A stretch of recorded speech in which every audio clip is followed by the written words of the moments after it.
For my entire childhood, my family called me the ugly one. My sister was the pretty one. My brother was the smart one. I was just the disappointment lingering in the background. At our massive family reunion, my aunt walked up to me with a stranger in tow, pointing at me like I was a stain on the pristine rug. "This is the one we do not talk about." She laughed loudly. I looked at my aunt, then looked calmly at the stranger. The stranger pulled out a premium business card and looked my aunt dead in the eye. "Actually, I am here because of her," she said. "You see, I had a massive secret. Before I tell you how a single piece of paper destroyed my family's perfect illusion, let me know where you are watching from in the comments below. Hit like and subscribe if you have ever had to stand up to a family who completely underestimated your worth. My name is Lydia, and I am 33 years old. Growing up in a wealthy suburb of San Francisco meant absolutely everything was about appearances. My parents, Barbara and Richard, built their entire lives around looking perfect to their country club friends and extended relatives. From the outside looking in, we were the ideal American family, but inside the walls of our house, I was completely invisible. My parents had specific roles for each of their children, and if you did not fit the mold, you were cast aside. I was the one who did not fit. The annual family reunion was always the ultimate stage for my parents to show off their prized possessions, meaning my older brother and my younger sister. This year, the reunion was held at a luxury coastal estate in Monterey, California. The property was massive, featuring sweeping views of the Pacific Ocean manicured gardens and an enormous stone courtyard where dozens of my relatives were currently mingling. I stood off to the side near a large marble pillar holding a glass of sparkling water and observing the circus around me. The salty ocean breeze blew past the terrace, mixing with the smell of expensive catered seafood and expensive perfumes. I was dressed in an understated bespoke designer suit. It was a dark charcoal tailored perfectly to my frame, and it cost more than the down payment on most cars. However, my family ignored it completely, assuming it was some cheap, off-the-rack find from a discount store. They had always assumed the worst of me, and my wardrobe was no exception. I watched my parents holding court in the center of the patio. My father, Richard, had a booming voice that carried over the soft, classical music playing from the hidden outdoor speakers. He was holding a glass of expensive scotch, gesturing wildly as he bragged to my uncles. My brother Cameron was standing right beside him, soaking in the admiration.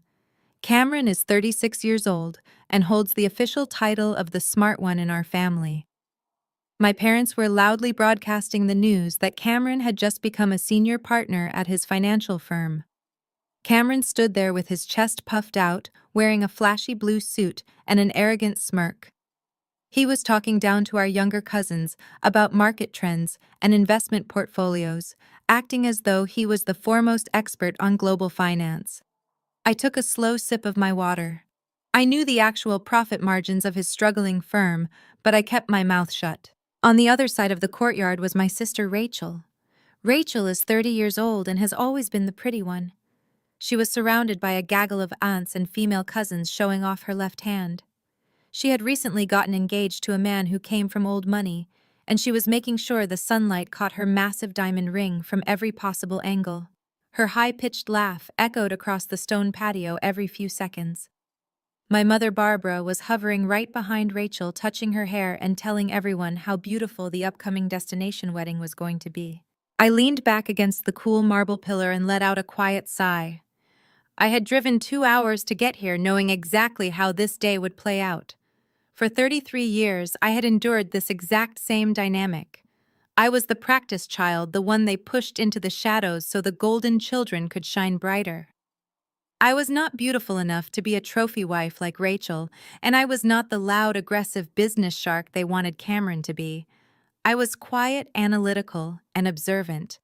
When I told them years ago that I was interested in data systems and coding, my father had actually laughed in my face and told me not to embarrass him by becoming a computer repair technician. Suddenly, my peripheral vision caught movement.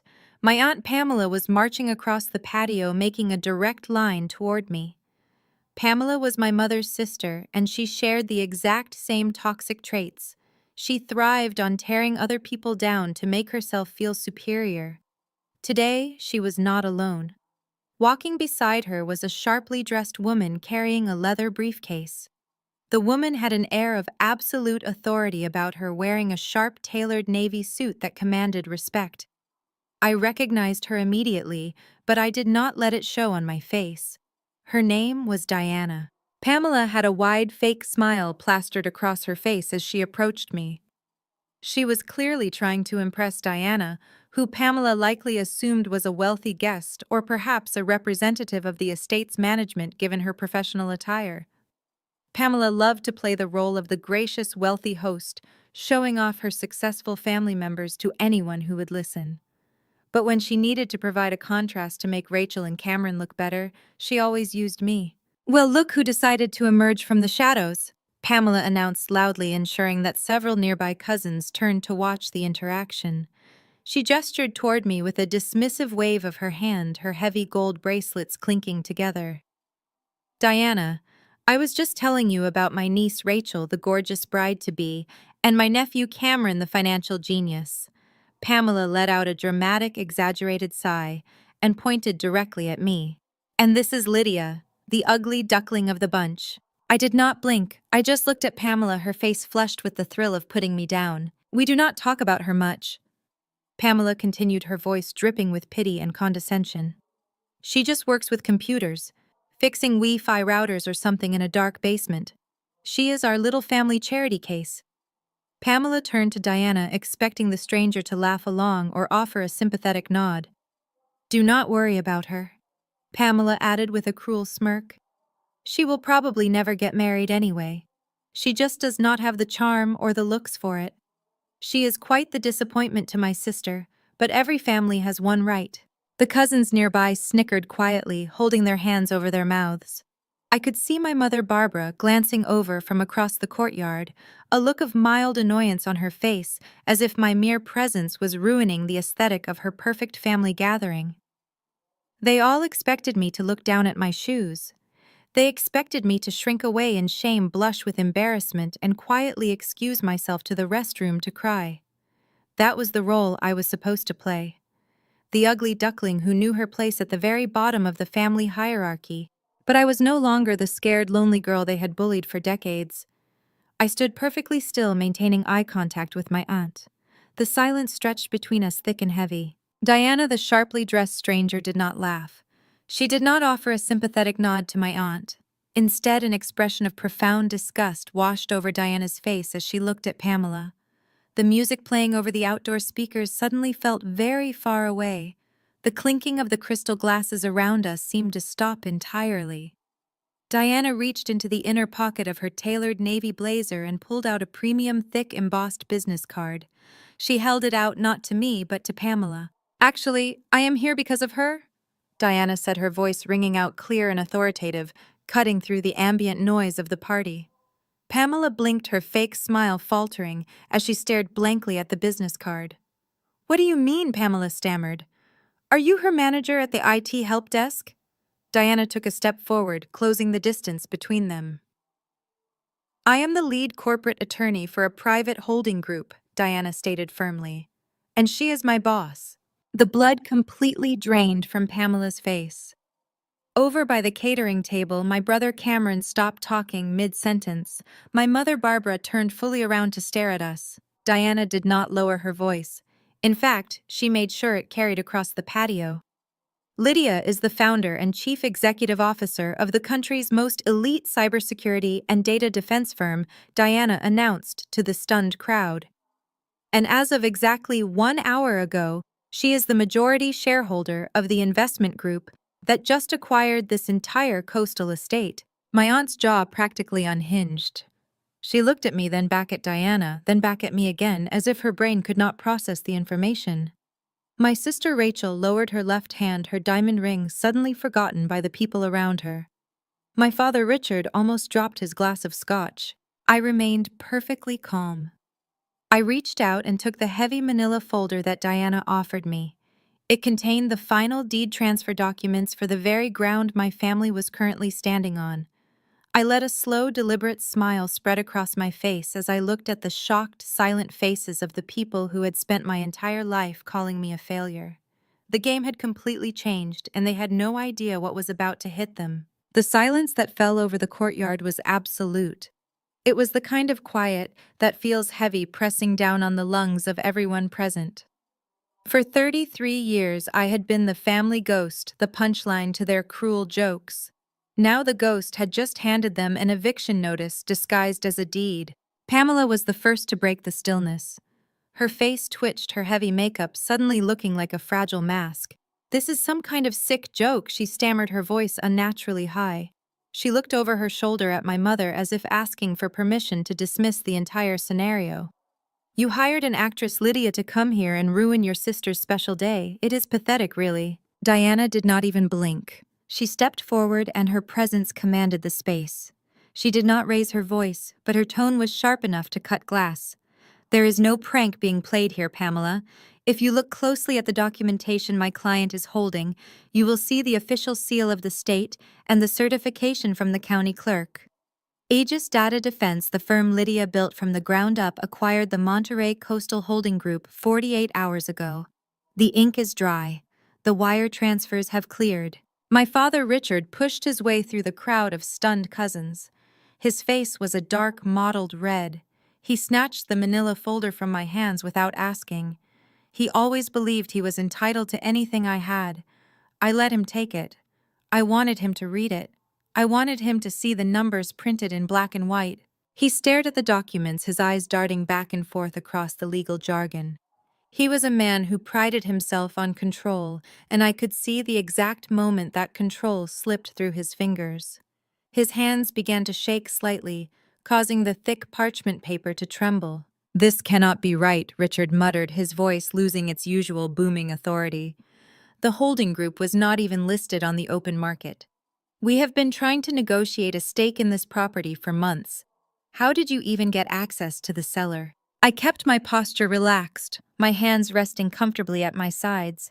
I did not need to be aggressive. True power does not need to shout. "When you run the cybersecurity infrastructure for the private equity firm that owned the holding group," I explained calmly, "they tend to favor your acquisition bids. They wanted a fast, quiet cash sale. I provided exactly that." Cameron finally marched over, abandoning his audience of younger cousins. He grabbed the papers out of our father's hands, aggressively scanning the pages. Cameron had always built his identity on being the smartest person in the room. He was the financial prodigy, the son who was supposed to carry the family legacy into the next generation. The idea that I had outmaneuvered him in a real estate acquisition was completely breaking his brain. "This is heavily leveraged," Cameron declared, pointing a finger at me. He was trying to sound confident, but I could hear the desperation in his voice. "You probably took out a massive loan against some inflated tech startup valuation. You are drowning in debt just to show off at a family party. It is a shell game. You do not actually have the capital for this." Diana looked at my brother with a mixture of pity and professional disdain. "Mr. Anderson, my client does not rely on leverage for personal acquisitions. The purchase of this $22 million estate was executed entirely in cash. Aegis Data Defense carries zero corporate debt, and Lydia retains 80% equity in the company. Your sister is not playing a shell game. She is the bank." The words $22 million in cash echoed across the stone patio. I heard my Aunt Susan drop her champagne flute. It shattered against the flagstone, but nobody moved to clean it up. The catering staff stood completely frozen, holding trays of appetizers and watching the drama unfold like a scene from a movie. My sister Rachel shoved her way to the front. Her perfect hair was blowing in the ocean breeze, and her face was contorted into an ugly expression of confusion and panic. She looked at the papers, then at Cameron, then at me. "What does that even mean?" she demanded. "What is she talking about, Cameron?" "It means I own the venue for your engagement party, Rachel," I said. "I own the gardens you wanted for your wedding photos. I own the private beach you were just bragging about to your friends. I own every square inch of this estate." Rachel gasped and instinctively clutched her diamond engagement ring, as if I was about to reach out and take that too. She looked at our mother for support. Barbara was still standing near the catering tent, her face completely drained of color. For my entire life, my mother had controlled the narrative. She dictated who was successful, who was beautiful, and who was worthy of love. She had spent decades telling the world that I was a lost cause. Seeing me standing there holding the deed to a property she could only dream of owning completely shattered her reality. "You lied to us!" Barbara finally spoke, her voice trembling with indignation.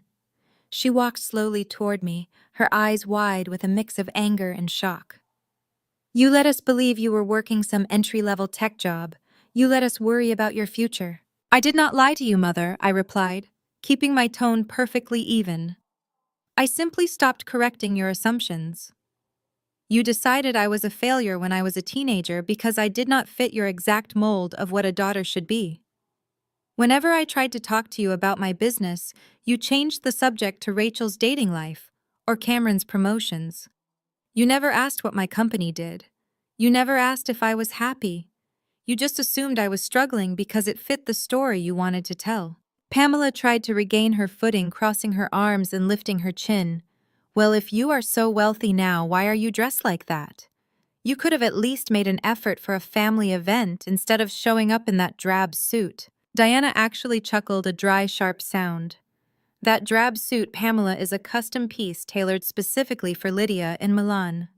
It costs more than your entire jewelry collection. Just because she does not feel the need to cover herself in flashy labels to prove her worth does not mean she lacks taste. It simply means she has nothing to prove to people who judge books by their covers." Pamela's mouth snapped shut. She looked down at her own heavy gold bracelets, suddenly looking very self-conscious. The power dynamic in the courtyard had completely inverted. The family members who had spent the last hour ignoring me or whispering cruel jokes behind my back were now staring at me with a mixture of fear and profound respect. The cousins who had laughed at Pamela's ugly duckling comment were now looking down at their shoes, unable to meet my gaze. My father tried to salvage his pride. He stood up straighter, adjusting his expensive tie. "Well then," he said, forcing a booming laugh that sounded incredibly hollow. "It seems we have a lot to celebrate today. Not only do we have Cameron's partnership and Rachel's engagement, but our little Lydia has apparently been holding out on us. We should open a special bottle of champagne. The Anderson family has truly conquered the world." He stepped forward, holding his arms out as if to embrace me. He wanted to claim my victory as his own. He wanted to fold my empire into the Anderson family legacy. He wanted everyone watching to believe that my success was a direct result of his parenting. I took a deliberate step backward, avoiding his embrace. My father's arms fell awkwardly to his sides. The forced smile on his face cracked. "We are not celebrating my success today, Dad," I said, "because my success has nothing to do with this family. I did not build my company with Anderson money, and I certainly did not build it with Anderson's support. I built it in spite of you. I built it while you were busy telling your country club friends that I was your practice child." Richard flinched. He had always assumed I did not hear the cruel things he said behind my back. He assumed I was deaf and blind to the constant slights and insults that filled my childhood. "Lydia." "Please," Richard murmured, his voice dropping to a low warning register. "Do not do this here. Not in front of everyone. Keep family business private." "You did not care about privacy when Aunt Pamela was humiliating me 5 minutes ago," I pointed out. "You did not care about privacy when you loudly bragged about Cameron and Rachel while ignoring my existence. You only care about privacy now because you are the ones feeling embarrassed." Diana stepped up beside me, closing her briefcase with a solid, satisfying snap. "The legal documents have been transferred, and the property management team will be contacting you regarding the new ownership protocols. Lydia, we have the board meeting call in 20 minutes. We should proceed to the private suite." I nodded to Diana, then looked back at my family. The crowd of relatives was completely silent, hanging on my every word. "Enjoy the reunion," I said, projecting my voice so every single person on the patio could hear me clearly. "Please eat, drink, and take as many photos as you like. The catering has already been fully paid for by my company as a courtesy. Treat this estate as if it were your own, because as of today, it is mine." I turned my back on them, and walked toward the massive glass doors of the main house. I did not look back to see my father's rage or my sister's tears. The sea of relatives parted for me, instantly stepping out of my way. But I knew the peace would not last. My mother was not the type to surrender her control without a vicious fight.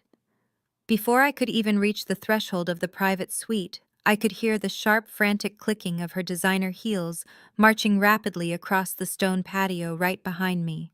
"Lydia, wait." My mother's voice cracked like a whip through the open glass doors. I paused just inside the grand foyer of the main house. Diana gave me a brief, knowing look and discreetly stepped further down the hall to give us a semblance of privacy. I turned slowly as Barbara marched inside her face, a mask of barely contained fury. She grabbed my upper arm, her manicured fingernails digging into my jacket sleeve, and yanked me into a private alcove off the main hallway. "What do you think you are doing?" she hissed, her voice a frantic whisper. "You come here after barely speaking to us for a year and pull a stunt like this. Buying the estate out from under your brother's firm, trying to upstage your sister's engagement party with this ridiculous display of wealth. It is petty, Lydia. It is incredibly petty and vindictive." I looked down at her hand gripping my arm, then back up to her face. "I am not trying to upstage anyone, Mother. I simply bought a piece of real estate that my company found valuable. You are the ones who made it a spectacle." Barbara dropped my arm but stepped closer, invading my personal space. She was trying to reassert the physical dominance she had held over me when I was a child. "Do not play innocent with me," she snapped. "You knew exactly what you were doing. You know Cameron has been trying to secure this property for his clients. He has been working on this deal for 6 months. This was supposed to be his big victory lap today, and you ruined it just to show off." I laughed, a short, harsh sound that echoed in the small alcove. "Cameron has been fumbling this deal for 6 months because his firm lacks the liquid capital to make a competitive offer. The sellers were tired of waiting for him to secure financing. They wanted a buyer who could close the deal immediately without leveraging external assets. My company had the funds. We made the offer. That is business, Mother. It has nothing to do with upstaging Cameron." Barbara's eyes narrowed. "You always had a jealous streak.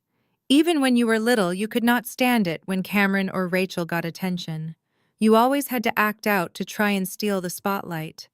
And now you are using this new money of yours to punish them for being successful. It is a terrible look, Lydia. It makes you seem incredibly insecure." The audacity of her gaslighting was breathtaking. She was attempting to rewrite the last 20 minutes, let alone the last 33 years, right to my face. "Insecure." I repeated, my voice steady, but dropping an octave. "You want to talk about insecure? Let us talk about the summer before I started college. Let us talk about how I earned early admission to MIT. But you and Dad absolutely refused to co-sign my student loans. You told me it was a waste of money because I would probably just drop out or fail the rigorous math courses. You said it was too risky an investment for a degree I would never use." Barbara waved her hand dismissively. "We were trying to be realistic. We did not want you burdened with hundreds of thousands of dollars in debt if you changed your mind. We were protecting you." "Protecting me," I countered, stepping forward and forcing her to take a half step back. 2 days later, you bought Rachel a brand new Mercedes convertible for her high school graduation. You paid for it in cash. You told everyone at the dealership it was a reward for her hard work. She barely maintained a C-average mother. I was valedictorian. You did not refuse my loans to protect me. You refused them because you did not want to invest in the ugly duckling. You did not believe I was capable of achieving anything. "That is ancient history," Barbara deflected, looking away toward the hallway. "You are bringing up ancient history to justify your terrible behavior today." "It is not ancient history," I said, my voice rising slightly. "It is the foundation of exactly who I am today. You forced me to figure it out on my own." I worked 3 jobs in Boston while carrying a full course load. I slept on a mattress on the floor of a studio apartment that did not have heat in the winter. I built my first software program on a laptop I bought from a pawn shop. I did not have a safety net. I did not have a family to fall back on. Barbara crossed her arms, adopting a defensive posture. "And look how well you turned out. You should be thanking us. We taught you independence. We gave you the drive to succeed. If we had coddled you like you wanted, you never would have built this company of yours." I stared at her, genuinely stunned by her ability to twist her own neglect into a parenting victory. "You do not get to take credit for my survival," I told her coldly.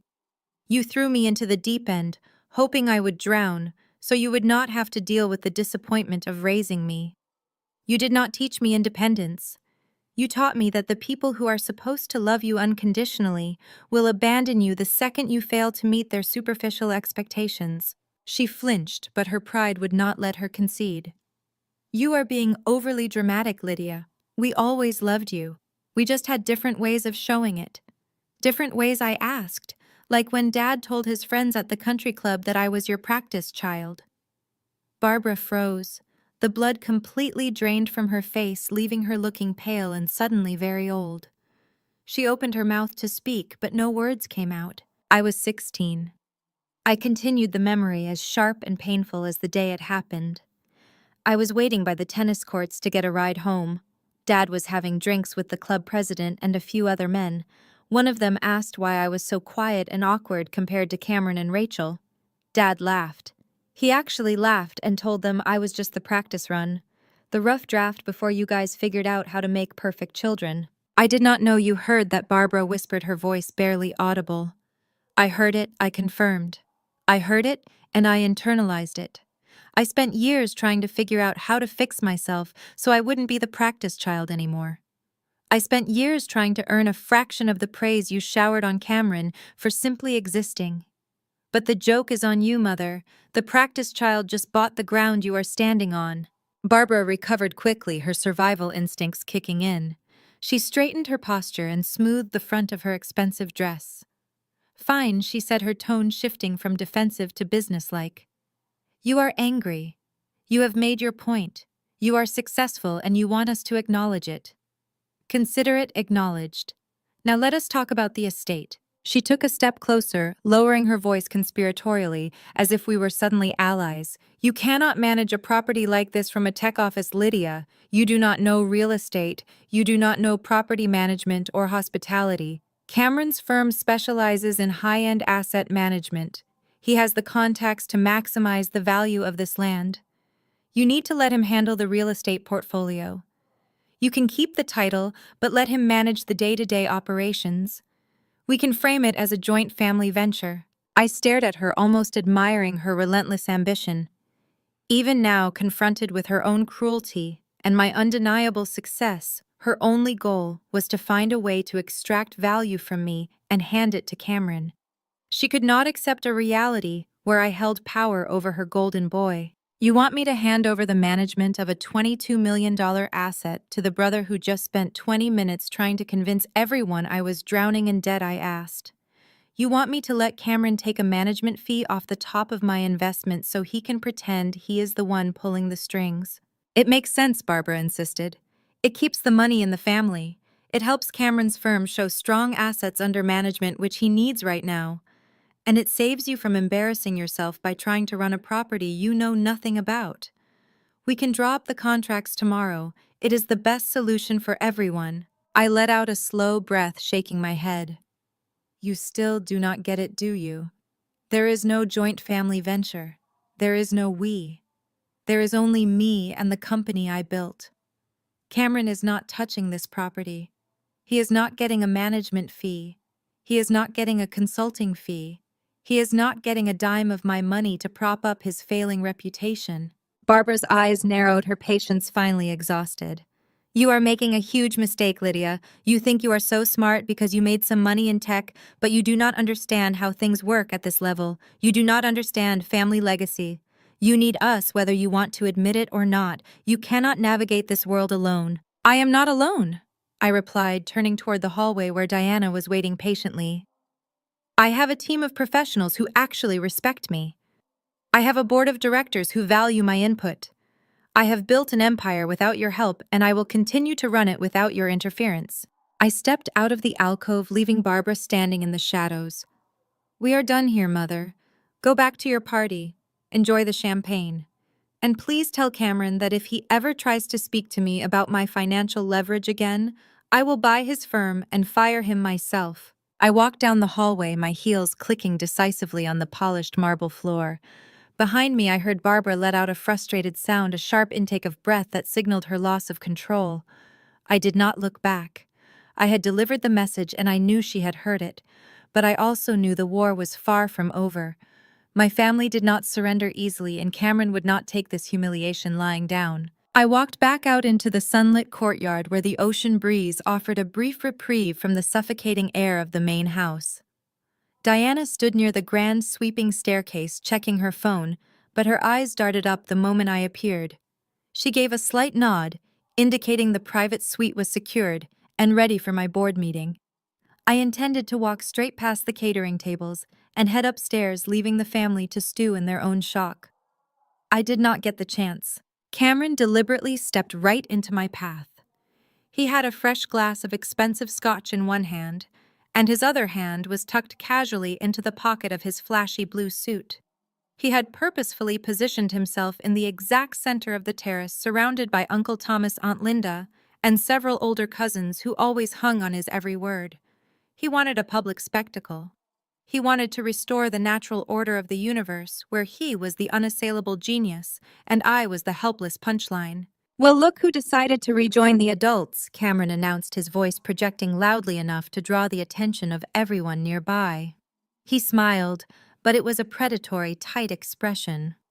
"Mom just told me you are throwing a little tantrum in the hallway about management rights. Let us clear the air right now, Lydia." I stopped walking and looked at him. I did not cross my arms or shift my weight.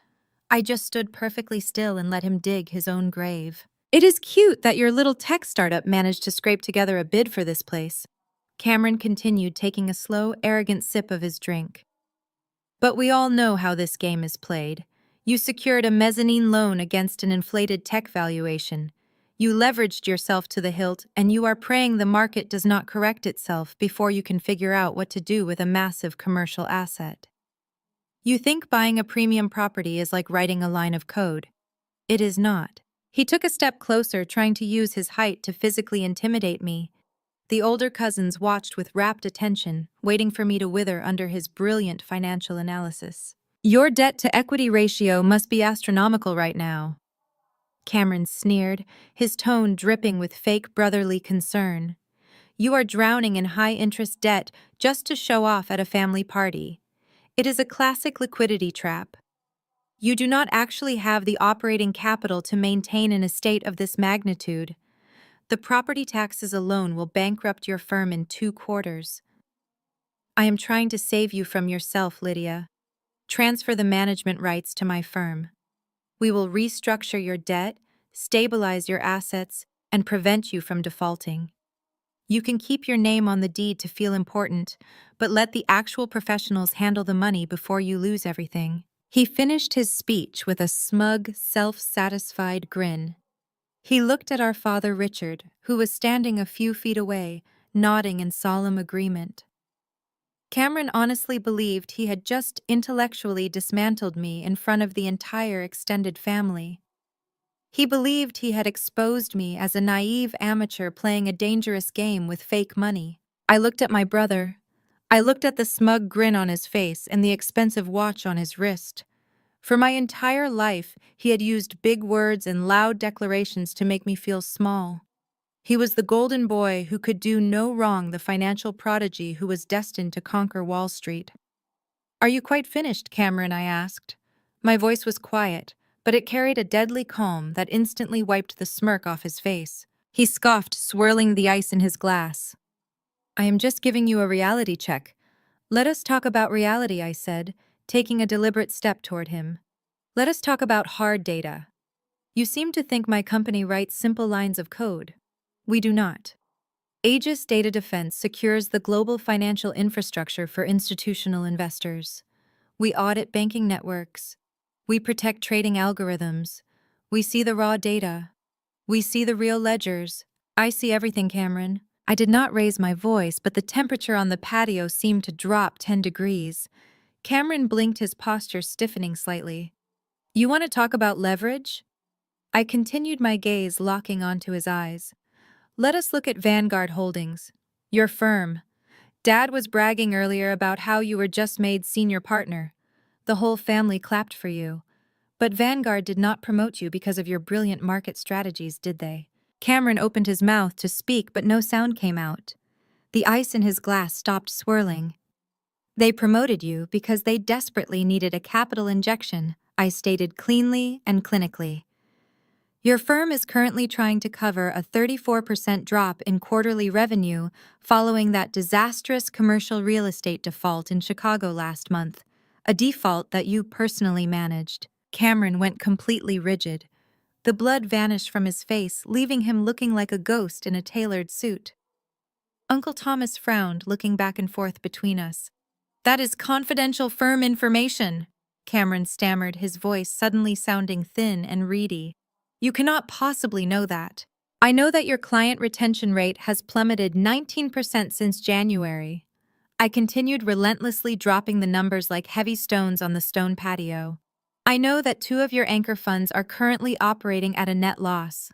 I know that your personal portfolio is highly leveraged in commercial retail space, which is currently tanking nationwide. You are hemorrhaging liquidity, Cameron. You are drowning. I took another step forward, invading his space the exact way he had always invaded mine. You do not want to manage this estate to save me, I said, my voice sharp and clear. You desperately need to secure the management fees from this property to cover your own margin calls.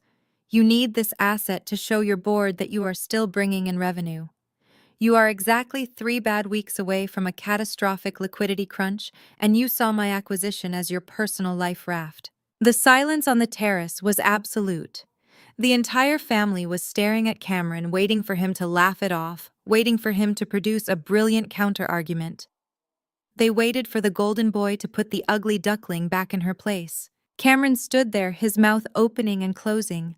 A bead of sweat rolled down his temple. He looked wildly at our father, but Richard was staring at him with wide, horrified eyes. Richard knew enough about finance to recognize the hyper-specific details I had just dropped. He knew I was not making it up. That is a lie, Cameron managed to choke out, but his voice cracked on the final word. It sounded pathetic. It sounded like a little boy getting caught stealing from the cookie jar. I do not lie, Cameron, I said coldly.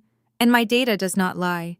Do not ever use buzzwords you learned in a freshman finance seminar to try and intimidate me again. My company bought this estate with liquid cash. 0 debt. 0 leverage. I have a 9-figure operating budget that does not rely on inflated real estate portfolios or predatory loans. I do not need a bridge loan to survive. And I certainly do not need a failing wealth manager trying to siphon off my assets to save his own sinking ship. Cameron physically stepped back from me. His shoulders slumped, and he looked down at the ground, entirely defeated. The brilliant, arrogant older brother had been completely dismantled in less than 3 minutes. I had stripped away his entire identity in front of the people he cared about impressing the most. Lydia. That is enough. Richard finally stepped forward, his voice shaking slightly. He was trying to sound authoritative, but he looked terrified. You have made your point. There is no need to humiliate your brother in front of the family. He started this conversation, Dad, I pointed out, maintaining my clinical composure. He attempted to humiliate me publicly to assert his dominance. I simply finished the conversation with accurate data. If the truth humiliates him, that is his failure, not mine. I turned away from my father and my brother, brushing an invisible speck of dust off the sleeve of my bespoke suit. The crowd of relatives remained frozen in place, watching me with a newfound sense of awe and profound fear. I had not just defeated the golden boy, I had utterly destroyed the illusion of his success. Diana was waiting for me at the base of the staircase, a faint smile playing on her lips. Shall we proceed to the boardroom, Ms. Anderson? Diana asked, her professional tone ringing out clearly in the quiet courtyard. The executive team is waiting on the secure line. Yes, Diana, let us go, I replied. I have wasted enough time here. I walked past my stunned family, leaving Cameron staring blankly at his shoes, and my father looking like his entire world had just collapsed.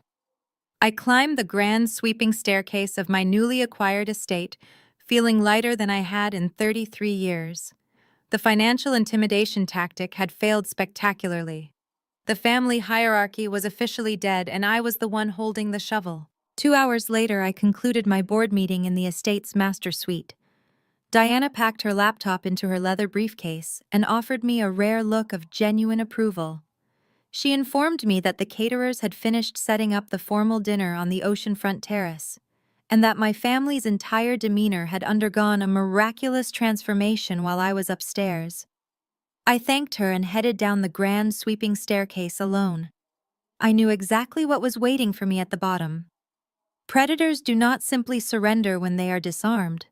They just change their camouflage and wait for a better angle to strike. As I stepped onto the expansive stone terrace, the atmosphere was jarringly different.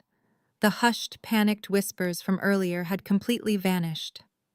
My mother Barbara practically sprinted across the travertine tiles to greet me. Her previously mask-like face, furious and pale just hours ago, was now stretched into a wide, beaming smile of sheer maternal devotion. "Lydia, darling," she sang out, her voice dripping with an artificial sweetness that made my skin crawl. She reached out and grasped both of my hands, squeezing them tightly. "We have been waiting for you to start dinner. You simply must come see what I have done with the seating arrangements." Before I could pull my hands away, she linked her arm firmly through mine and paraded me through the crowd of aunts, uncles, and cousins.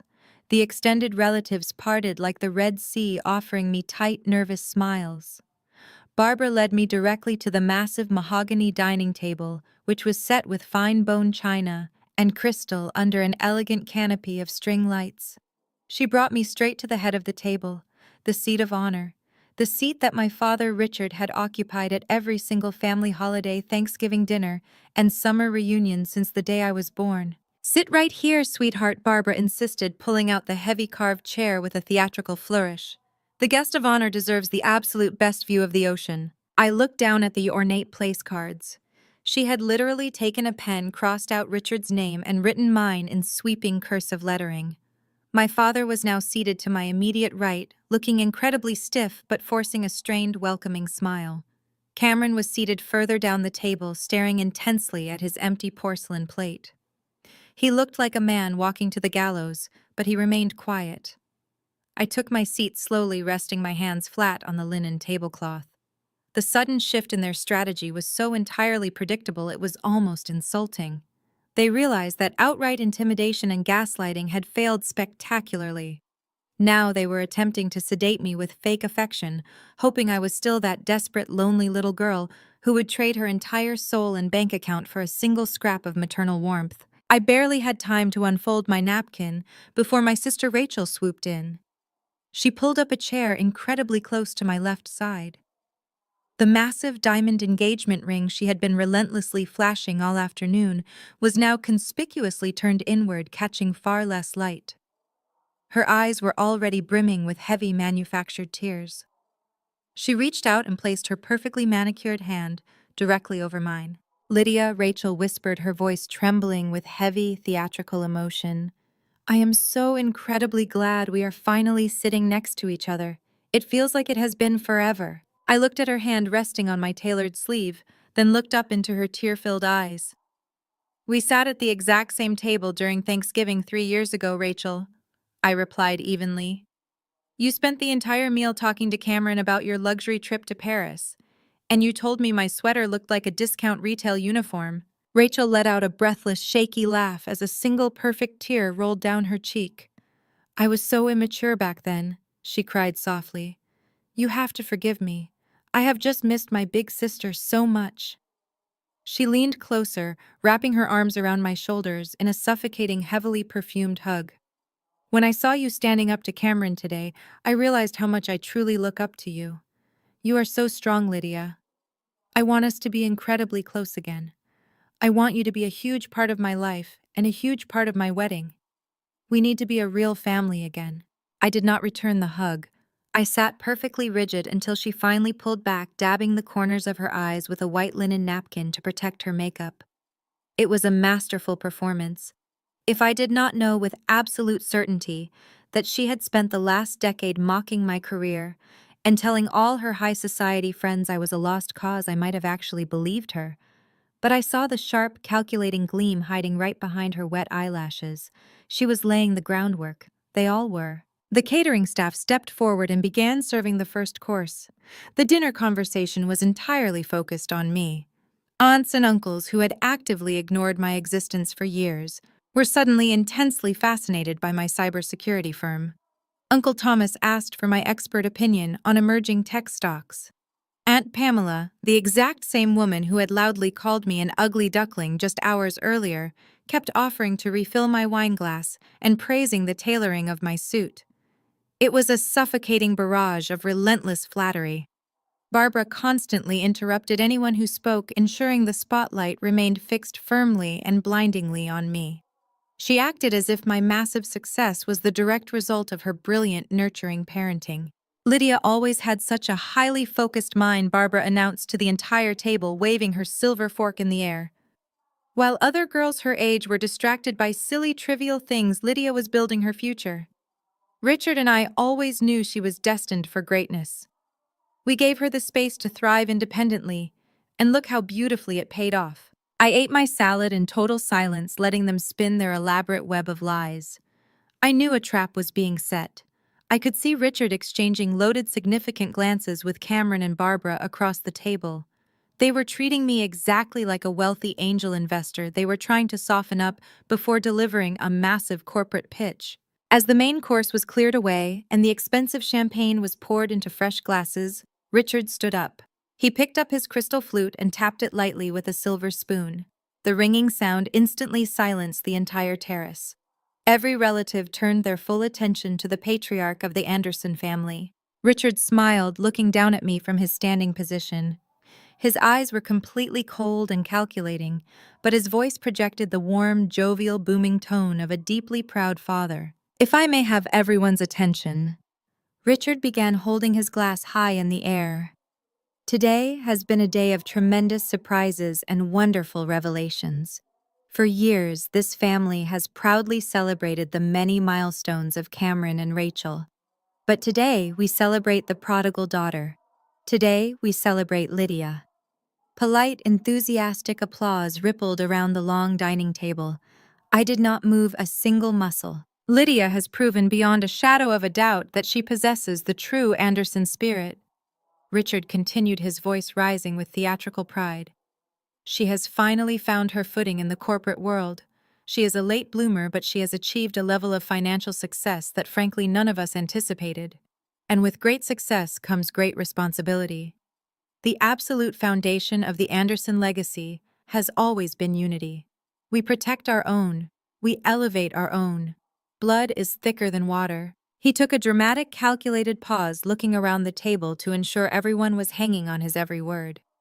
He was leveraging the entire extended family, applying maximum public social pressure to corner me. "That is why I am so incredibly proud to announce that Lydia has graciously agreed to step up and fulfill her family duty," Richard proclaimed, his voice booming across the coastal terrace.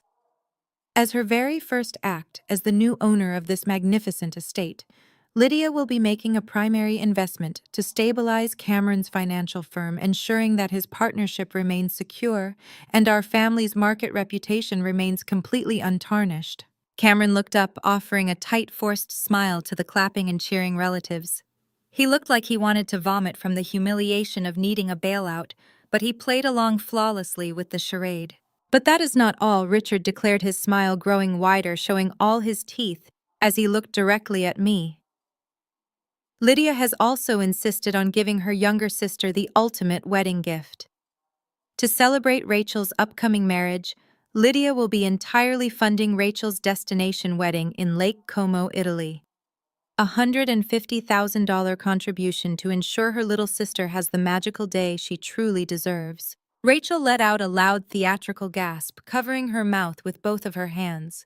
She looked at me with wide, shining eyes, acting completely shocked by the announcement she had clearly helped script in the hallway. "Lydia, you should not have," Rachel cried out, her voice carrying perfectly over the ocean breeze. "It is entirely too much. I cannot accept." "Nonsense," Barbara chimed in immediately, reaching over to pat my hand with aggressive affection. Your sister wants to do this for you, Rachel. It is her way of making up for lost time. It is her way of finally being a real, true part of this family now that she can contribute. Richard raised his champagne glass even higher. To Lydia. For finally stepping up and doing what is right for the family. To Lydia, the extended family echoed, raising their glasses in perfect unison. They all drank. They were looking at me with expectant, bright smiles, waiting for me to bow my head, accept my designated role as their newly minted bank account, and quietly write the checks. They had cornered me in front of 50 relatives. They believed that the fear of public embarrassment, the fear of ruining a beautiful family toast, would force me into total compliance. They thought the heavy social pressure was a cage I could not possibly escape. They were absolutely wrong. I did not touch my champagne flute. I let the echoes of their cheerful toast fade into the ocean breeze. 50 expectant faces watched me, waiting for my tearful speech of gratitude and submission. They thought they had boxed me into a corner where social etiquette would force my compliance. I remained seated for a long, deliberate moment, looking directly at my father. Then I pushed my chair back with a loud scrape against the travertine tile and stood up. "Thank you for that incredibly imaginative fiction, Dad," I said. My voice was not loud, but the utter lack of emotion in it cut through the festive atmosphere like a scalpel. But let me offer a slight correction to the official record. I will not be investing a single dollar into Cameron's failing firm, and I will certainly not be financing a $150,000 Italian vacation for Rachel. The silence that hit the terrace was absolute. It was so quiet I could hear the waves crashing against the cliffs below. I scanned the faces of my extended family, making sure my voice carried to the furthest tables. Since we are sharing announcements tonight, let me be perfectly clear. My company acquired this estate because it is a prime commercial asset. That is where my financial involvement with this family begins and exactly where it ends. I am not a bank. I am not a bailout fund. And I am definitely not paying a belated entry fee to be accepted by people who spent my entire life pretending I did not exist. The collective gasp from the aunts and uncles rippled down the table. Rachel dropped her facade first.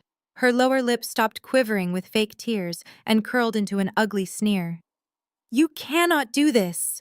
Rachel shrieked, slamming her hand down on the table so hard her silverware rattled.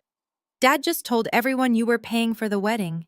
You cannot just back out and humiliate us in front of the whole family." "I cannot back out of an agreement I never made."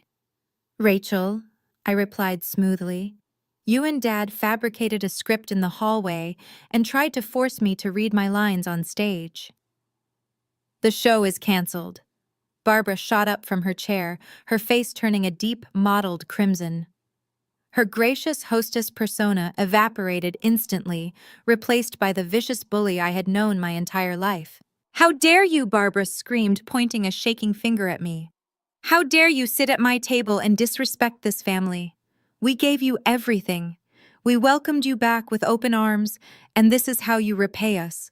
By humiliating your brother and ruining your sister's wedding. You are exactly the same selfish, ungrateful brat you have always been." I did not flinch. The venom in her voice was familiar, comfortable even. It was the truth. The fake love bombing had felt disgusting, but this raw, unhinged hatred was genuine. "You did not welcome me back." "Mother," I corrected her. "You welcomed my bank account. You thought you could flatter me into submission. But I am not the insecure teenager desperate for your approval anymore. I see exactly what you are doing." Richard stepped toward me. His chest puffed out, his fists clenched at his sides. "You listen to me, you arrogant little girl," he barked, spittle flying from his lips. "You think because you made some money in the tech world you can disrespect the Anderson name. We built you. We gave you the drive to succeed. If you do not write those checks right now, you are no longer a part of this family. We will cut you off completely." I laughed. It was a genuine, amused laugh. "You cut me off 15 years ago, Dad. You told your country club friends I was a practice run. You refused to co-sign my student loans. You cannot threaten to take away something you never gave me in the first place." Cameron, who had been sitting in sullen silence, finally stood up. He buttoned his suit jacket, trying to project an air of superiority, but his face was slick with sweat. He pointed an accusatory finger across the table. You know what your problem is, Lydia? Cameron sneered, his voice dripping with condescension. You are bitter. You have always been bitter because you are the ugly one. You have all this money, but you have absolutely no life. You do not have a husband. You do not have a family.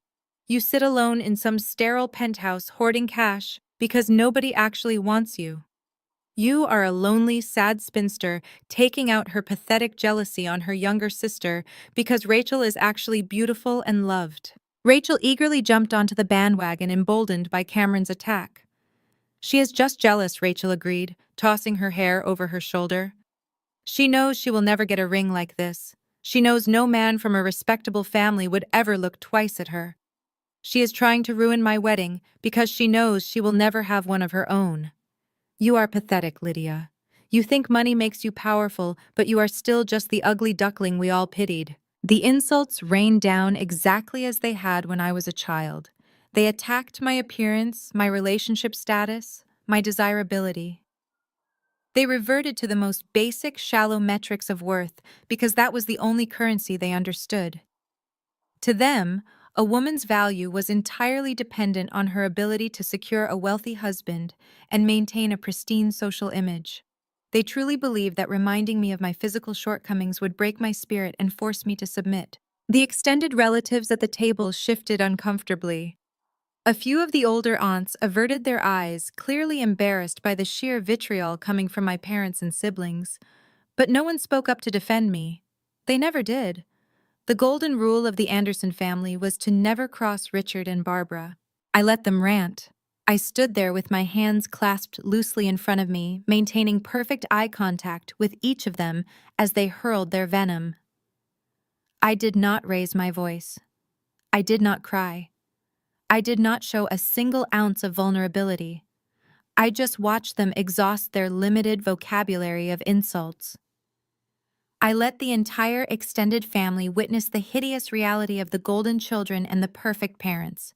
When Cameron finally ran out of breath and Rachel stopped shouting about her ruined destination wedding, the terrace grew quiet again. They stared at me, breathing heavily, expecting me to break. They expected me to run away in tears just like I used to do when I was 16. Instead, I reached into the inner pocket of my tailored suit jacket. Are you quite finished? I asked. My voice was calm, cold, and completely unbothered. Barbara crossed her arms, her eyes narrowing with absolute hatred. You are a sociopath, she hissed. You have no emotions. You do not care about anyone but yourself. I care very much about the truth, Mother, I replied. And I care about bad investments.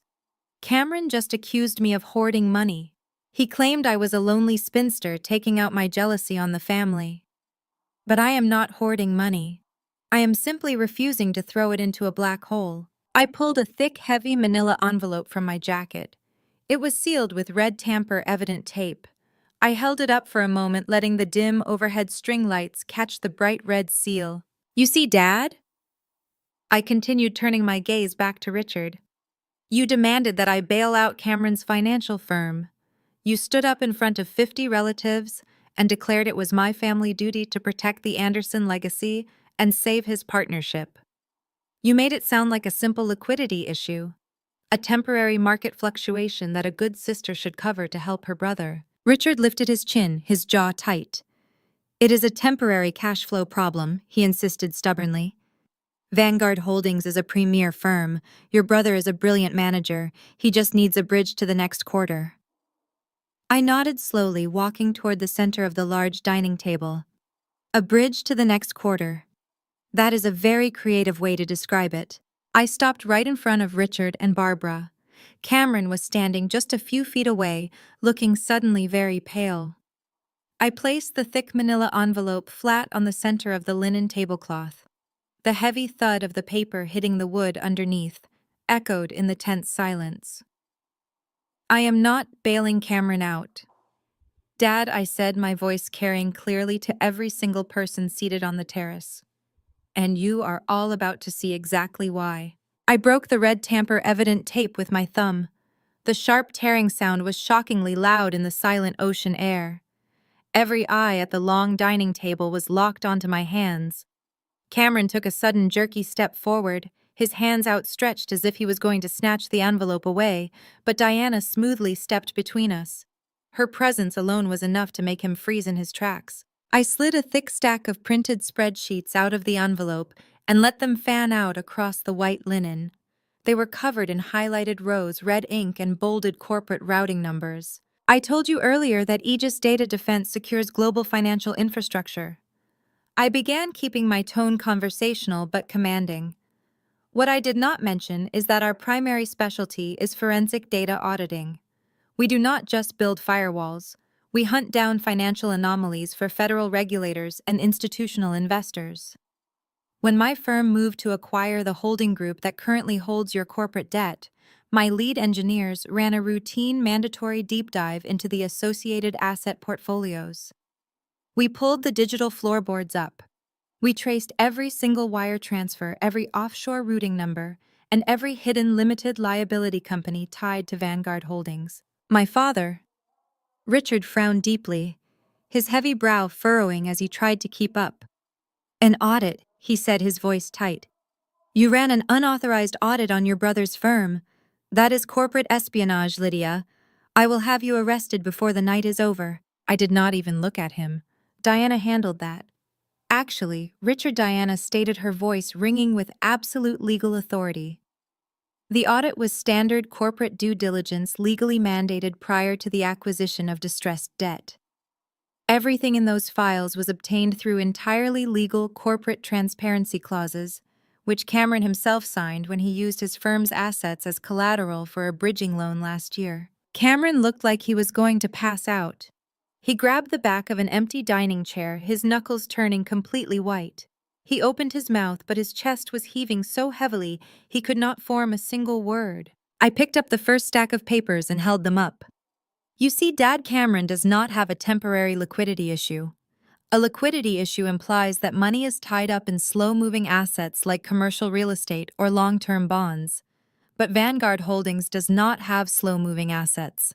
Vanguard Holdings has zero assets because Cameron has been actively, systematically embezzling millions of dollars from his own clients' trust accounts for the past 4 years. The word embezzling dropped onto the table like a live grenade. Aunt Pamela gasped loudly, pressing a hand to her pearl necklace. Uncle Thomas, the pediatrician who had been so friendly to me earlier, pushed his chair back from the table, his face masked in pure horror. That is a lie. Cameron screamed, his voice cracking. He lunged toward the table, but my father threw an arm out to stop him, his own face stricken with sudden, terrifying doubt. You altered those documents, Lydia. You faked the data to frame me because you are a jealous, vindictive psycho. I dropped the papers back onto the table and tapped a highlighted row with my index finger. $2.4 million, I read aloud, clearly and precisely. Wired on October 12th of last year, from a Vanguard client escrow account to a shell corporation registered in the Cayman Islands. A shell corporation that just happens to process payments for a massive, illegal offshore sports betting syndicate. I picked up another sheet. $800,000 wired on February 3rd directly to a private high-stakes poker room in Macau. Another $1.2 million in April to a crypto exchange known for laundering gambling debts. I can keep going, Cameron. I have 40 pages of this. I looked directly into my brother's terrified eyes. You are not a financial prodigy, Cameron. You are a crippling gambling addict who used his clients' retirement funds as your own personal casino chip. You lost millions of dollars that did not belong to you, and when the margin calls came due, you stole even more to try and cover your tracks. You are not facing a bad quarter. You are facing 20 years in a federal penitentiary for massive wire fraud. The silence that followed was apocalyptic. Nobody breathed. The sound of the waves crashing below the terrace felt deafening. Richard turned slowly to look at his golden boy. His face was gray. The arrogant patriarch who had just toasted his son's brilliance was now staring at a stranger. Cameron, Richard whispered, his voice trembling. Cameron, tell me she is making this up. Tell me right now that this is a lie. Cameron could not look at him. The smart one, the brother who had spent his entire life making me feel stupid, stared at the travertine patio tiles with tears streaming down his face. He was shaking violently, his perfect tailored suit suddenly looking like a costume he had stolen. But I was not done. The operation was not complete. I reached into the envelope and pulled out the second stack of papers. These were highlighted in bright yellow. I turned my attention to my sister. Rachel was clutching her fiancé's arm, her eyes wide with shock, watching her brother implode. She thought she was safe. She thought she was just a spectator to Cameron's destruction. She was absolutely wrong. "Now, Rachel," I said, my voice shifting to a sharp, deadly cadence. "You had a lot to say earlier about my pathetic life. You called me a lonely spinster. You bragged about your beautiful destination wedding, your designer clothes, and the fact that you are the pretty one who deserves to be pampered." Rachel swallowed hard, shrinking back slightly against her fiancé. "Leave me out of this," she stammered. "I do not know anything about Cameron's business. I am not involved in this." "You are more involved than anyone," I corrected her smoothly, because losing money at the poker table was only half of Cameron's problem. The other half was you. I slid the yellow highlighted papers across the white linen, stopping right in front of her place setting. Rachel stared down at the documents, refusing to touch them. "Let us talk about your perfect lifestyle," I continued. "The lifestyle that proves how much better you are than me." 3 years ago, Dad's company hit a massive cash flow crisis. We all know this. What you do not know is that Mom and Dad completely ran out of liquid cash to fund your vanity projects. They could not pay for your $50,000 wardrobe refreshes, your first-class flights to Dubai, or the lease on your luxury condo in Manhattan. Barbara let out a sharp, choking sound. She tried to step forward to stop me, but Diana shot her a warning glare that pinned her to the spot. "But you could not handle looking poor Rachel," I said, raising my voice to ensure the entire extended family heard every single word. "You could not handle the idea that your high society friends might realize the Anderson family was struggling. So you went to Cameron whining and crying about needing to maintain appearances. And Cameron, playing the role of the protective, successful older brother, decided to help you out." I tapped the yellow highlighted papers. "Over the last 36 months, Cameron has funneled roughly $1.8 million of embezzled client funds directly into your personal accounts. He categorized them as consulting fees for marketing services you never provided." Rachel's fiancé, a man named Preston who came from old conservative money, physically dropped her arm and took a large step away from her. He looked at the documents on the table and then looked at Rachel with utter revulsion. "You paid for this entire engagement party using stolen retirement funds, Rachel," I stated cleanly. "Your custom designer gown, the catering we are eating right now, the deposits for your Lake Como wedding. Every single luxury you have flaunted in my face today was bought with dirty, stolen money. You are not a high society princess, Rachel. You are a glorified accessory to federal wire fraud." "That is not true!" Rachel shrieked, her voice pitching into a hysterical wail. She grabbed the papers, frantically flipping through them. "I did not know where the money came from. Cameron told me it was from his personal trust. He told me it was his bonus money. I did not know it was stolen. Preston, please, you have to believe me." She turned to grab her fiancé's arm again, but Preston held his hands up, stepping further backward into the crowd of relatives. "Do not touch me," Preston said, his voice laced with absolute disgust. "My family's reputation relies on absolute transparency. If you have been living off embezzled money, my board will have my head.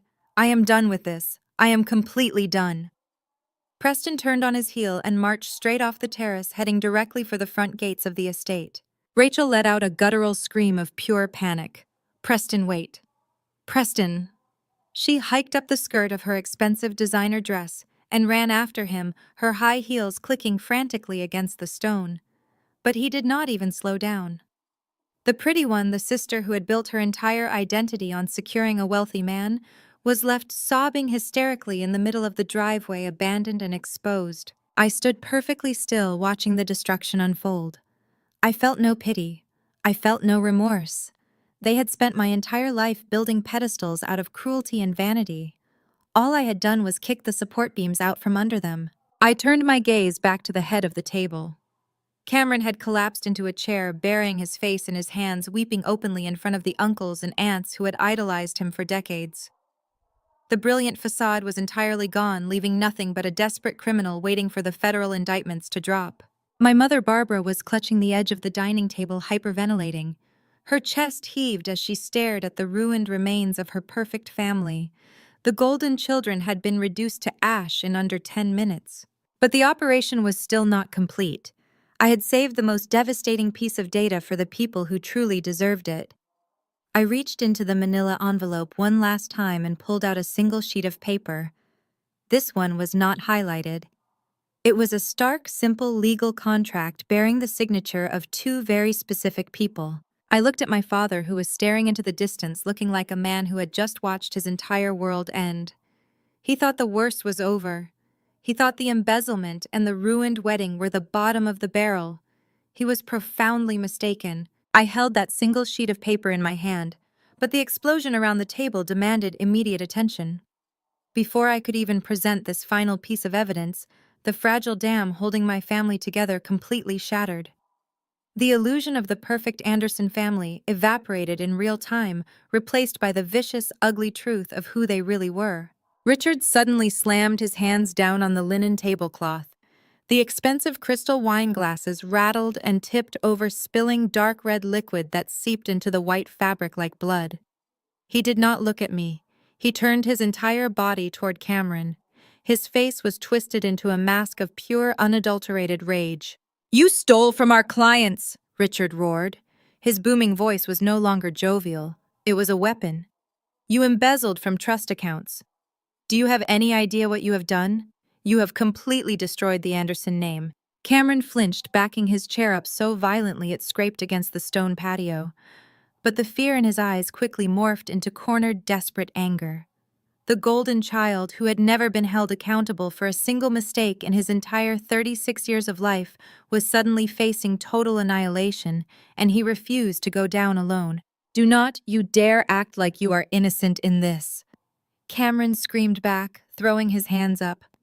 "You pushed me into this. You forced me into wealth management.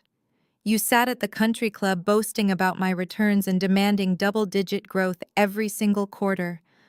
When the market shifted, you told me to figure it out or step down. You told me winners never show weakness." "I told you to work harder," Richard bellowed, taking a threatening step toward his son. "I did not tell you to become a common thief. You lost millions of dollars gambling. You threw away our entire reputation on a poker table." "I was trying to cover the margins," Cameron yelled, his voice cracking hysterically. "I needed quick liquidity. If I had admitted the firm was losing money, you would have cut me off just like you cut Lydia off. I saw what you did to her. I knew exactly what happens to the children who disappoint you. I was not going to be the family failure." The admission hung in the ocean air. Cameron had just confessed that the driving force behind his massive federal crimes was the absolute terror of failing our father.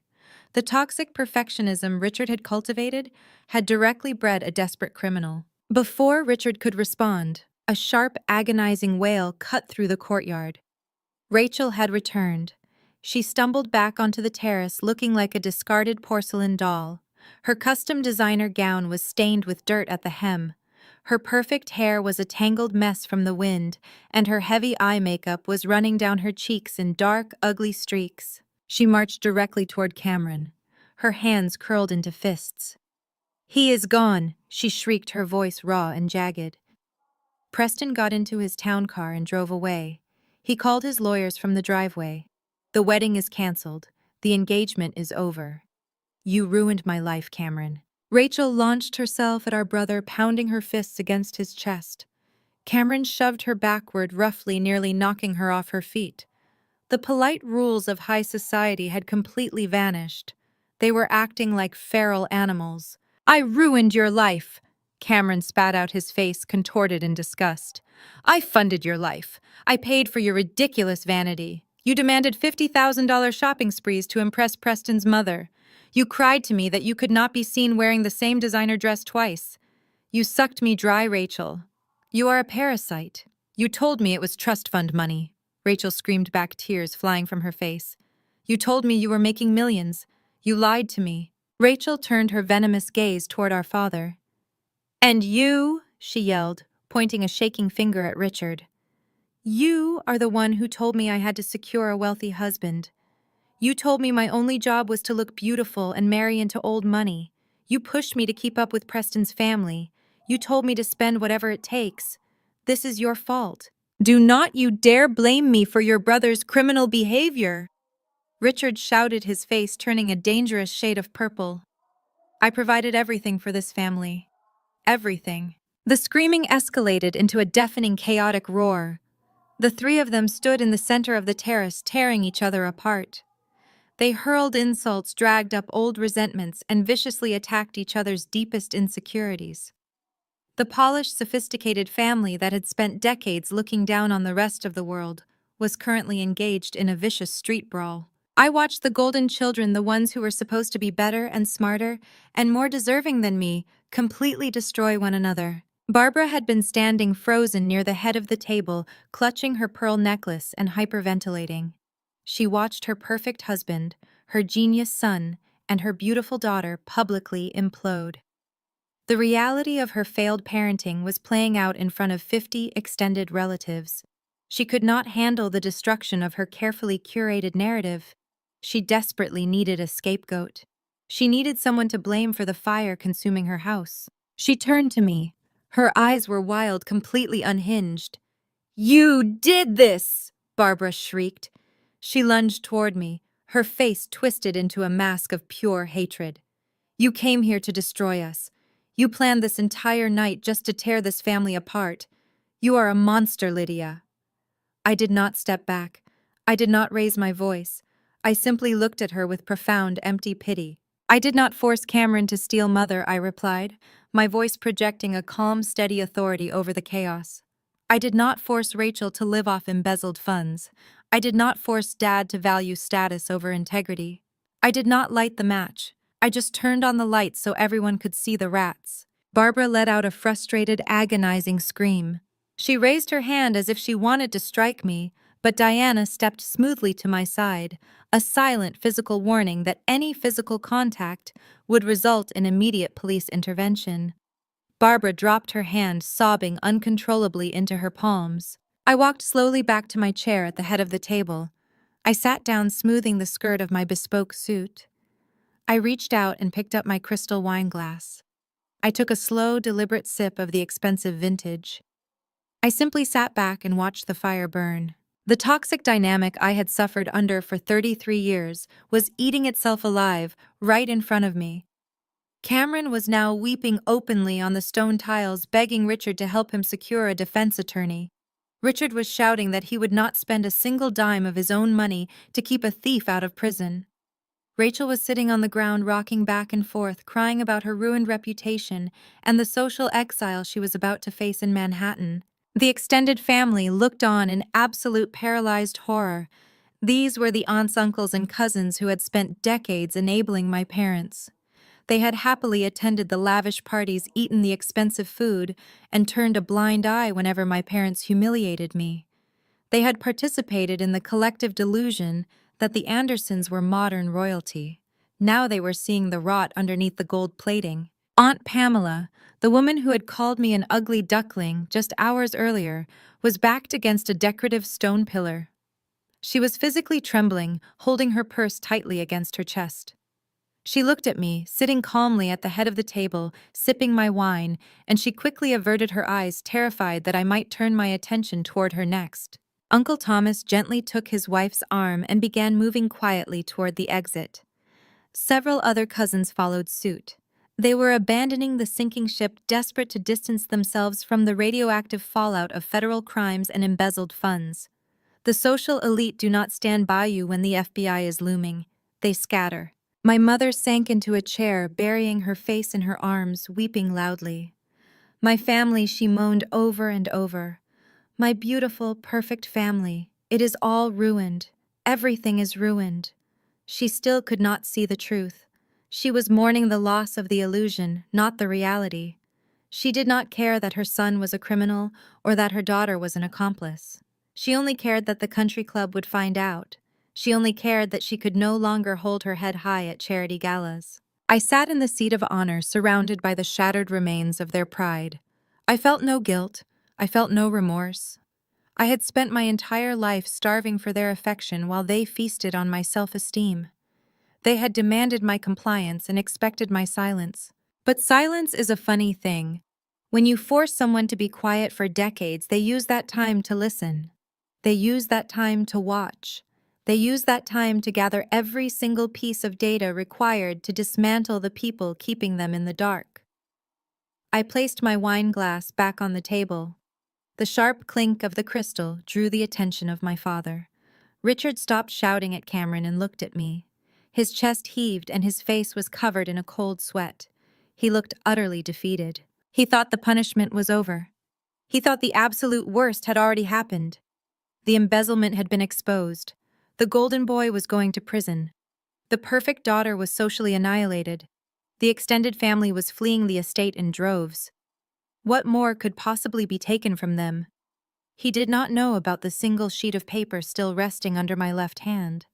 He did not know that the true depths of his own depravity had yet to be brought into the light. I looked at Richard and let a cold, sharp smile touch the corners of my mouth.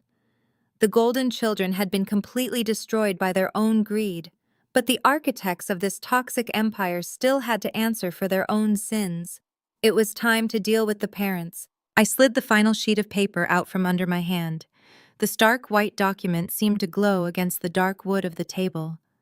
Richard was breathing heavily. He was trying to compose himself, attempting to pull the shreds of his dignity back together.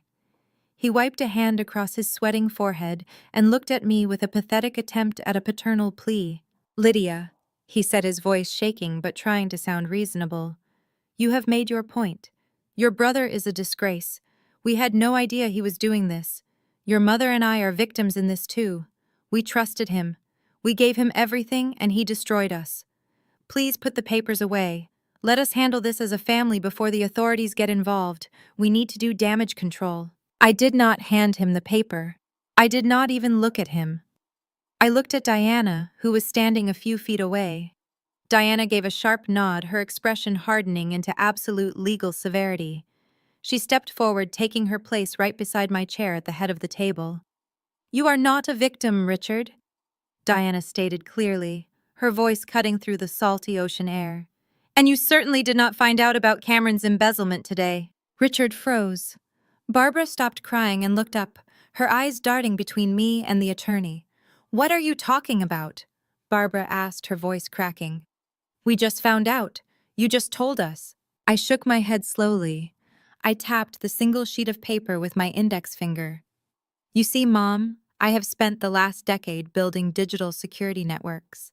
My firm tracks data trails for a living.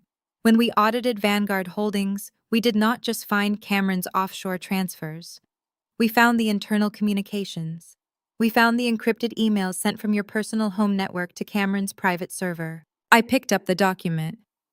"6 months ago, Dad, you noticed a massive discrepancy in the firm's quarterly tax filings. You confronted Cameron. You demanded to know where the money went. And Cameron, terrified of your wrath, confessed everything. He told you about the gambling. He told you about the missing millions. He told you that federal regulators were scheduled for a routine audit by the end of the year, and that if the money was not replaced, he would go to federal prison." Richard's mouth opened, but no sound came out. The remaining relatives, the ones who had not yet fled the terrace, gasped in shock. "You knew," I said, staring directly into my father's terrified eyes. "You both knew your golden boy was a federal criminal 6 months ago. But instead of turning him in, instead of holding him accountable, you decided to cover it up.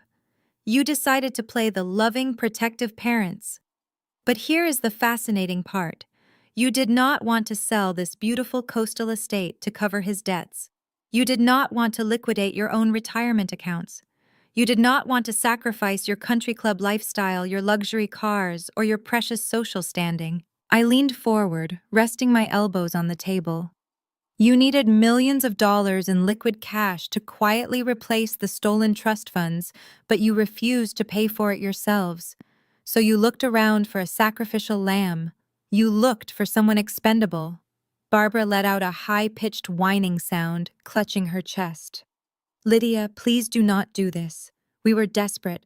We were trying to save our son. You were trying to save your ego, I corrected her sharply. And your solution was to destroy me. Diana stepped forward again, pointing to the document in my hand. 33 years ago, when Lydia was born, her paternal grandfather established a small land trust in her name. It was a modest commercial property in downtown Boston. Over the decades, the property value skyrocketed. It is completely unencumbered and owned outright under Lydia's legal name and social security number. I held up the document so Richard could see his own forged signature on the bottom line. 2 weeks ago, Dad, you approached a private lending firm. You used your status as the original executor of that childhood trust, a status that legally expired when I turned 18, by the way, to quietly apply for a massive second mortgage against my property. You attempted to take out a $4 million loan using my pristine credit score, my social security number, and my property as collateral. The absolute silence on the terrace was deafening. Even Cameron, who was still sitting with his head in his hands, looked up in shock. He knew his parents were trying to get the money, but he apparently did not know exactly who they were planning to steal it from. You forged my signature, Dad, I said, my voice dropping to a dangerous whisper. You and Mom conspired to saddle me with $4 million of high-interest debt. You were going to quietly funnel that money into Vanguard Holdings to hide Cameron's embezzlement. You were perfectly willing to completely destroy my credit, bankrupt me, and attach my name to a fraudulent loan just to keep your golden boy out of jail. Richard's face was completely ashen. He was shaking his head back and forth mechanically. I was going to pay it back, he stammered. I was going to make the monthly payments myself. I just needed your credit profile because the banks would not lend to me with my current debt ratio. I was not going to let you default Lydia. I swear I was going to handle it. You committed identity theft and bank fraud, I stated coldly, ignoring his pathetic excuses. You attempted to financially ruin the daughter you spent decades calling a failure so you could save the son who is actually a criminal. You decided that my life, my future, and my security were completely expendable as long as it kept the Anderson name out of the tabloids. Barbara threw herself forward, grabbing the edge of the table. She was weeping hysterically, her makeup completely ruined. We did not have a choice, she wailed. Cameron was going to go to prison. He is your brother, Lydia. You have so much money now. You do not even need that credit score. You do not need that property. You could have helped us. You should have helped us. I looked at the woman who gave birth to me. I looked at the incredible depths of her delusion.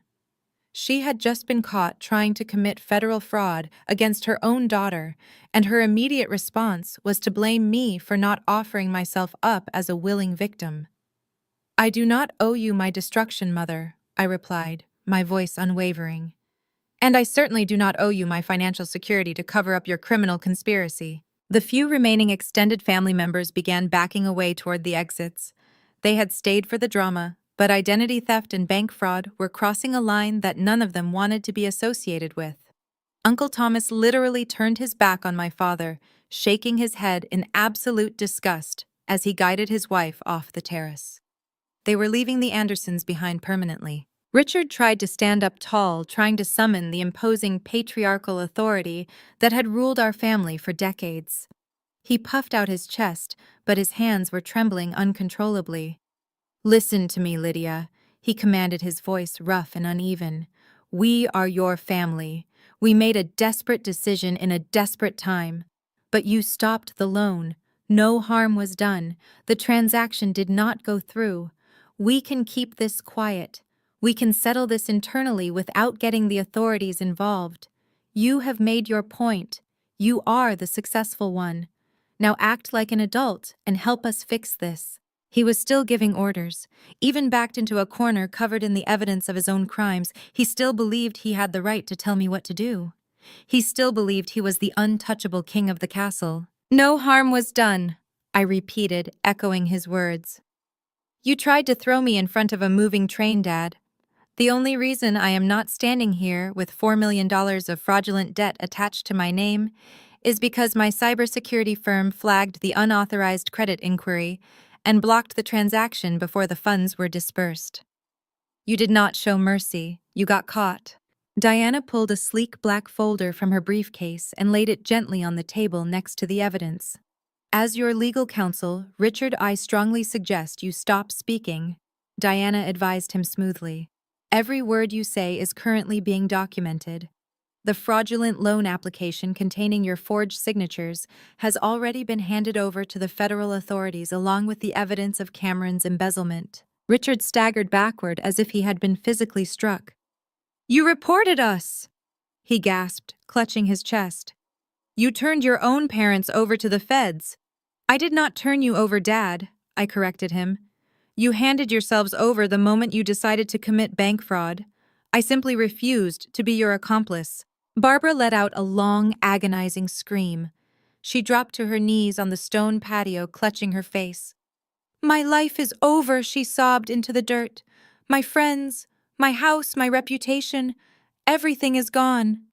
She was still mourning her reputation. She was facing federal prison for identity theft and conspiracy, and all she could think about was what the women at the country club would say. It was a perfect crystalline representation of the exact sickness that had infected our family since I was born. Rachel, who had been standing frozen near the edge of the patio, suddenly rushed forward. She pointed a shaking finger at our parents. You tried to steal from her! Rachel shrieked, her voice cracking with panic. You committed fraud to save Cameron, but you did not tell Preston's family anything. You let me plan a wedding with stolen money. You are all going to jail, and you dragged me down with you. Rachel turned to me, her eyes wide and desperate. Lydia, she begged, clasping her hands together. Lydia, please, you have to tell the authorities I had nothing to do with the mortgage. You have to tell them I did not know about the embezzlement. You have to save me. Lydia, please. I looked at my sister. The pretty one. The one who had spent the entire afternoon mocking my appearance and calling me a lonely spinster. Now she was begging the ugly duckling for salvation. I am not saving anyone tonight, Rachel, I said, my voice as cold as ice. You all made your choices. You chose to live beyond your means. You chose to value status over integrity. You chose to treat me like garbage because you thought I was powerless to stop you. I reached out and picked up my crystal wine glass, taking one final sip before setting it down gently on the ruined table. The golden children and the perfect parents had been utterly annihilated by their own arrogance. The truth had burned their false empire to the ground. But the execution was not over yet. They thought the federal authorities were the biggest threat to their existence. They thought the impending legal charges were the final blow. They were wrong. The trap I had built for them had one final steel jaw left to snap shut. Richard stared at the single sheet of paper containing his forged signature. The reality of his federal crime sat heavily on the ruined dining table between us, but the human ego is a terrifying mechanism. Instead of dropping to his knees and begging for mercy, Richard decided to double down. I watched the transformation happen in real time. The panic that had completely drained the color from his face was suddenly replaced by a dark, venomous rage. He was a man who had spent his entire adult life crushing his opponents under the weight of his expensive legal team and his prestigious country club connections. He simply could not compute the fact that his own daughter, the one he deemed completely worthless, had outmaneuvered him. Richard straightened his posture. He reached up and adjusted his silk tie with shaking hands, forcing his broad shoulders back. He looked at Diana, then shifted his furious, blazing gaze back to me. His jaw was clenched so tightly the muscles fluttered visibly under his skin. You think you have won? Richard growled. His voice was low, dropping into the dangerous gravelly register he reserved for hostile corporate takeovers. You think buying this estate and throwing a few printed spreadsheets on a table makes you untouchable? You are completely delusional, Lydia. You have absolutely no idea what kind of war you have just started. I remained totally silent, letting him dig his grave deeper. I wanted him to exhaust his entire arsenal of empty threats. I have the best defense attorneys in the state on retainer, Richard spat, pointing a rigid, trembling finger directly at my face. I have lawyers who eat arrogant little tech startups for breakfast. You think you can hand over a few emails to the federal authorities and walk away clean? I will bury you in litigation. I will tie up this ridiculous real estate acquisition in civil court for the next 2 decades. I will file immediate injunctions on your business operations. I will claim you obtained those audit documents through illegal corporate espionage, and I will have your precious cybersecurity firm dismantled by federal regulators before the next fiscal quarter even begins. He took a heavy, aggressive step toward me, his expensive leather shoes grinding into the spilled wine and broken glass on the travertine tiles. You bought this property with cash. Richard sneered, his confidence artificially inflating with every threat he hurled into the night air. That means your liquidity is heavily tied up in a physical asset. When my legal team files a massive defamation and tortious interference lawsuit against you tomorrow morning, all of your company assets will be frozen pending a massive federal investigation. You will not be able to make payroll. Your clients will flee the moment the subpoenas become public record. I will drag you through years of depositions until you are completely bankrupt. You will be begging to sell this estate back to me for pennies on the dollar just to pay your mounting legal fees. Hearing his father launch a vicious counterattack seemed to act like a defibrillator on Cameron. The golden boy, who had been weeping into his hands just moments ago, suddenly lifted his head. The threat of total destruction had terrified him, but the promise of legal vengeance breathed temporary toxic life back into his pathetic lungs. Cameron stood up violently, wiping the tears and snot from his face with the sleeve of his custom-tailored suit. He looked at me with a twisted, ugly expression of pure hatred. The absolute sheer arrogance of the Anderson men was staggering to witness. Even facing federal prison for embezzlement, Cameron still believed he was inherently superior to me. Dad is absolutely right, Cameron snapped, his voice regaining some of its usual grating condescension. You have no idea how the real corporate world works, Lydia. You sit behind a computer screen in a dark room playing with data, and you think that makes you a titan of industry. You are completely out of your depth. Cameron stepped up beside our father, puffing out his chest to present a united front against me. It was the same physical intimidation tactic they had used on me since I was a teenager. You thought you could stroll in here and destroy us with a dramatic presentation. Cameron mocked, a cruel smile stretching across his tear-stained face. But you are just a hacker who got lucky. You do not understand high-level corporate law. You do not understand wealth management or asset protection. We have federal judges in our contact list. We have politicians who play golf with us every single weekend. You think a judge is going to side with a rogue tech worker over a senior partner at Vanguard Holdings and an established real estate mogul? Cameron let out a short barking laugh that sounded entirely unhinged. You are nothing, Lydia. You have always been nothing. You are just an ugly nerd who spent her entire life furious that she could not sit at the popular table. You think buying a nice suit and stealing a piece of real estate changes who you are. It does not change a single thing. You are still the pathetic, ugly duckling everyone pities. When our lawyers are done with you, you will lose everything. You will be back in a freezing studio apartment fixing routers for minimum wage, and nobody will even remember your name. Rachel, hearing the men in her family fighting back, found a scrap of her own misplaced courage. She stepped out from the shadows, wiping her ruined mascara and clutching her ruined dress. We will sue you for emotional distress, Rachel added, her voice shrill and grating. You ruined my engagement party on purpose. You humiliated me in front of Preston. My lawyers will take whatever is left of your miserable little company after Dad and Cameron are done with you. I stood at the head of the table, perfectly motionless. I did not cross my arms. I did not display a single ounce of defensive body language. I simply let the cool ocean breeze blow past me while I absorbed their desperate, venomous threats. This was exactly how they operated. When confronted with their own monstrous behavior, their immediate instinct was not accountability or remorse. Their immediate instinct was to launch a campaign of total destruction against the person holding the mirror. They honestly believed their social status and their expensive attorneys made them invincible. They believed the laws of the universe did not apply to the Anderson family. They were trying to bully me into submission using the exact same playbook they had used to control my mother, the extended family, and their corporate rivals. I looked at Richard, his chest heaving with false bravado. I looked at Cameron trying to mask his terror with arrogant cruelty. I looked at Rachel desperately clinging to the illusion of her superiority. "You are done speaking now," I stated. My voice was quiet, but it possessed a weight that immediately crushed the remaining air out of the courtyard. Richard opened his mouth to shout another legal threat, but the words died in his throat when he saw my eyes. I was not looking at him with anger. I was looking at him the same way a scientist looks at a specimen under a microscope. "You talk about high-powered lawyers, Dad," I said, measuring every word with lethal precision. "You talk about filing injunctions and freezing my assets. You talk about tortious interference and defamation. You throw these legal terms around like they are magic spells that will instantly vaporize your problems.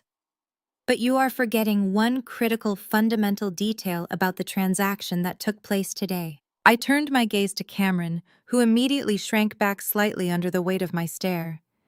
"You called me an ugly nerd who does not understand corporate law." I continued, my tone dropping into a deadly whisper. "You think I am a naive hacker who stumbled into a real estate deal without understanding the mechanics of wealth management. You think I exposed your massive federal crimes without having an absolute ironclad contingency plan already in place to counter your retaliation." I took a slow, deliberate step away from the dining table, moving closer to where Diana stood waiting. "You think you can tie up my real estate acquisition in civil court for 2 decades, I said, addressing my father once more. "You think you can sue me and bankrupt Aegis Data Defense?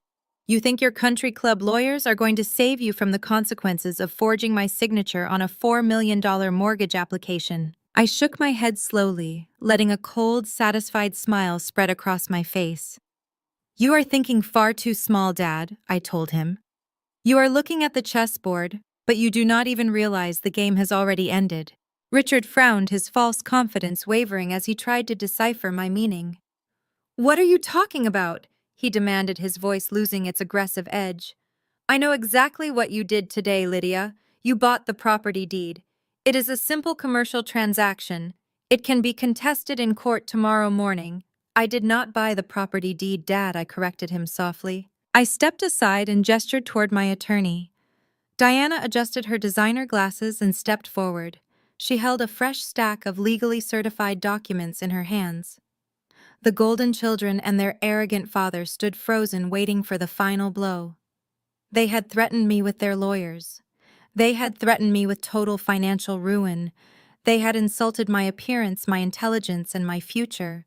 They had emptied their entire arsenal of abuse in a desperate bid to reassert their dominance. Now it was time to show them exactly what true corporate power looked like.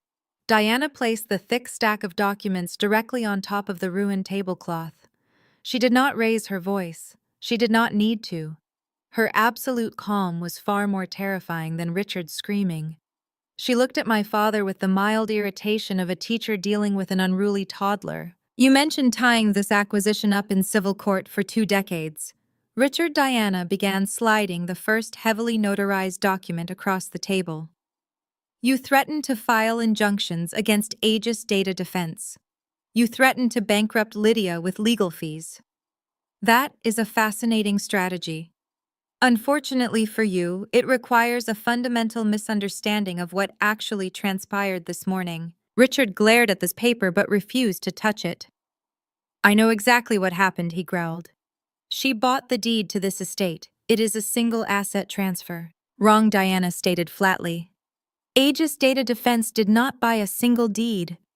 When your son Cameron defaulted on his margin calls, he used his firm's remaining leverage to secure a predatory bridge loan from a parent holding company. Furthermore, Richard, to avoid paying property taxes, you transferred the deed of your primary residence, the sprawling mansion you and Barbara currently live in, into that exact same corporate holding structure 5 years ago. You thought you were being clever, hiding your personal wealth inside corporate shells." I watched the realization slowly begin to dawn in my father's eyes. The belligerent anger was starting to crack, revealing the sheer panic underneath. Lydia did not buy a single deed. Diana continued tapping the document with a manicured finger. She bought the entire holding company. She bought the parent organization that holds the lease to Vanguard Holdings corporate offices. She bought the corporate trust that holds the deed to your primary residence.